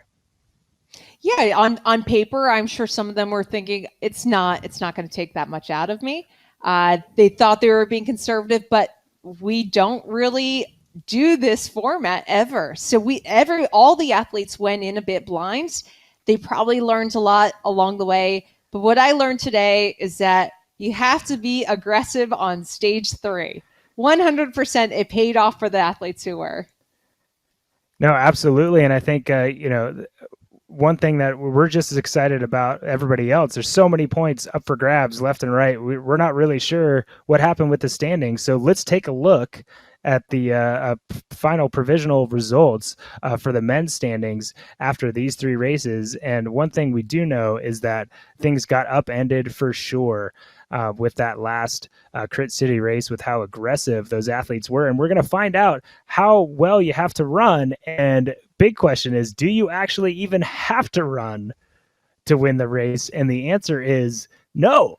Anthony Costas has a bad second transition, misses, and still wins the race because he had those fresh legs. So, wow, amazing stuff over Jackson Laundrie, James Cunnama, Matt Hansen, and Johnny Brownlee ends up in fifth place with getting dropped early. Just way too many points up for grabs in that Crit City course to be able to not have a great race or to get dropped. Anthony Costas, James Cunnama really proved that last race is the one that matters, finishing first and third, with Jackson Laundrie with a great second place performance.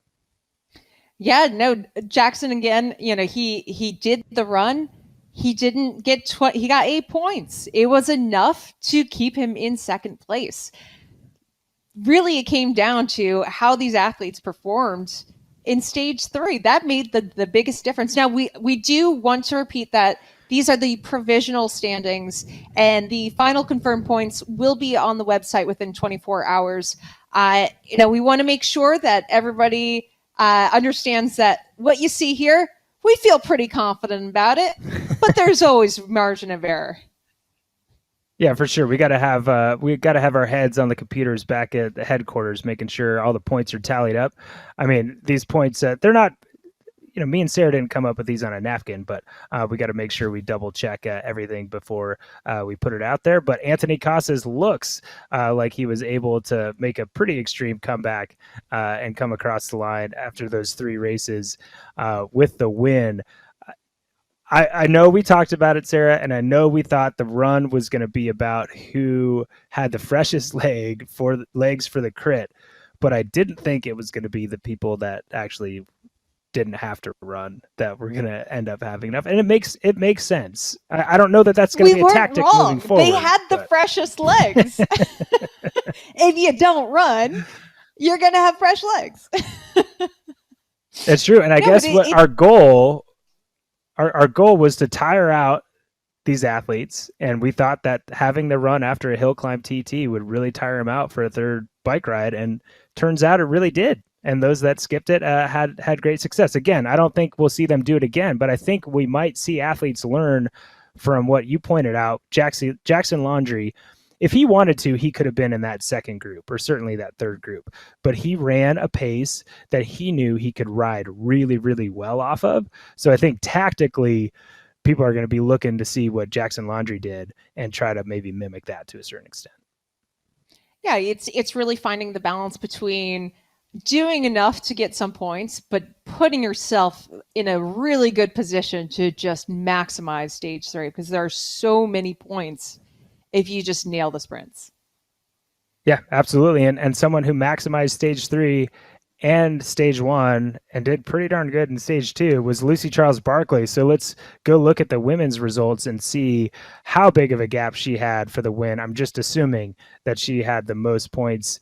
And a good assumption this time around. Lucy Charles Barkley with 68 points, just a trouncing of the field. But Meredith Kessler got 28 points in that Crit City race, that points race, ended up 57, moving up over the top of Melanie Moore of her 53 points. Beth Potter in fourth, and Amelia Rose Watkinson with a very, very solid last race ends up getting 36 points. What do you think of those results, Sarah?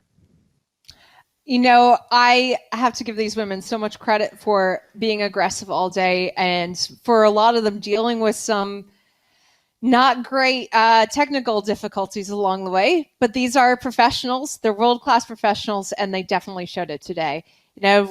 It's going to be fun to see what happens over the next few weeks, whether people are a little bit more aggressive in their approach on stage 3. Whether somebody like Beth Potter says, you know what, I'm just going to go for 4 more points and ramp up the pace on stage 2 and maximize, we're going to see what happens as it goes along. 20 points for the fastest point point category for the run. And seeing where they can improve, but also over three weeks to go, they're going to get fitter. They're going to get stronger. A lot of these athletes use this not just for a race, but to get fit. And I've heard that from some of them, that they're looking at this as an opportunity to really get stronger and set themselves up well for a great triathlon season. Yeah, no, I think that's certainly a benefit to the race series. And I think you're right. We will see some athletes have better performances down the road in these 4 weeks because of that. But I think the biggest gains are going to be made with the athletes as far as tactics in that first TT. And then again, we saw great examples from Jackson Laundry about how to run that second run and really do no damage to your legs. And, obviously that third race being very aggressive, kind of as you said. And we'll see. I think we'll probably see some better transitions out of some of our men next week and the weeks moving forward. So I think that'll be fun to watch for sure. But man, we knew it would blow up, and it certainly did. These world-class athletes really showed us what was out there and what they were capable of. And next week we've got another crazy course, another set of 3 races that we're going to be watching these athletes roll around the course. It's going to be the mighty Metropolitan TT, 10.5 kilometers, followed by a Watopia volcano circuit run of 6.7 kilometers. And then we're going to finish it off and again in the race that is certainly going to upend the whole day with Crit City Downtown Dolphin of 6 laps of that as well. So it's going to be great racing next week. Sarah, I'm super excited, and I really appreciate you being here and going through this chaos with me today, watching all this happen. Super fun. Did you have a good time? Absolutely. Racing, it keeps you on the edge of your seat, whether you're doing it yourself, whether you're watching. You definitely kept me on the edge of my seat today with, letting me take over the mic a little bit more than expected. But just like our athletes, you got to roll with it, right? It's the beauty of being an athlete. We understand how to roll with the punches. Absolutely. I appreciate you picking up the slack, and I had a blast. Thanks so much for all your help. Sarah did a great job picking up that slack, and thank you everyone for tuning in to the athletes. And until next week, ride on.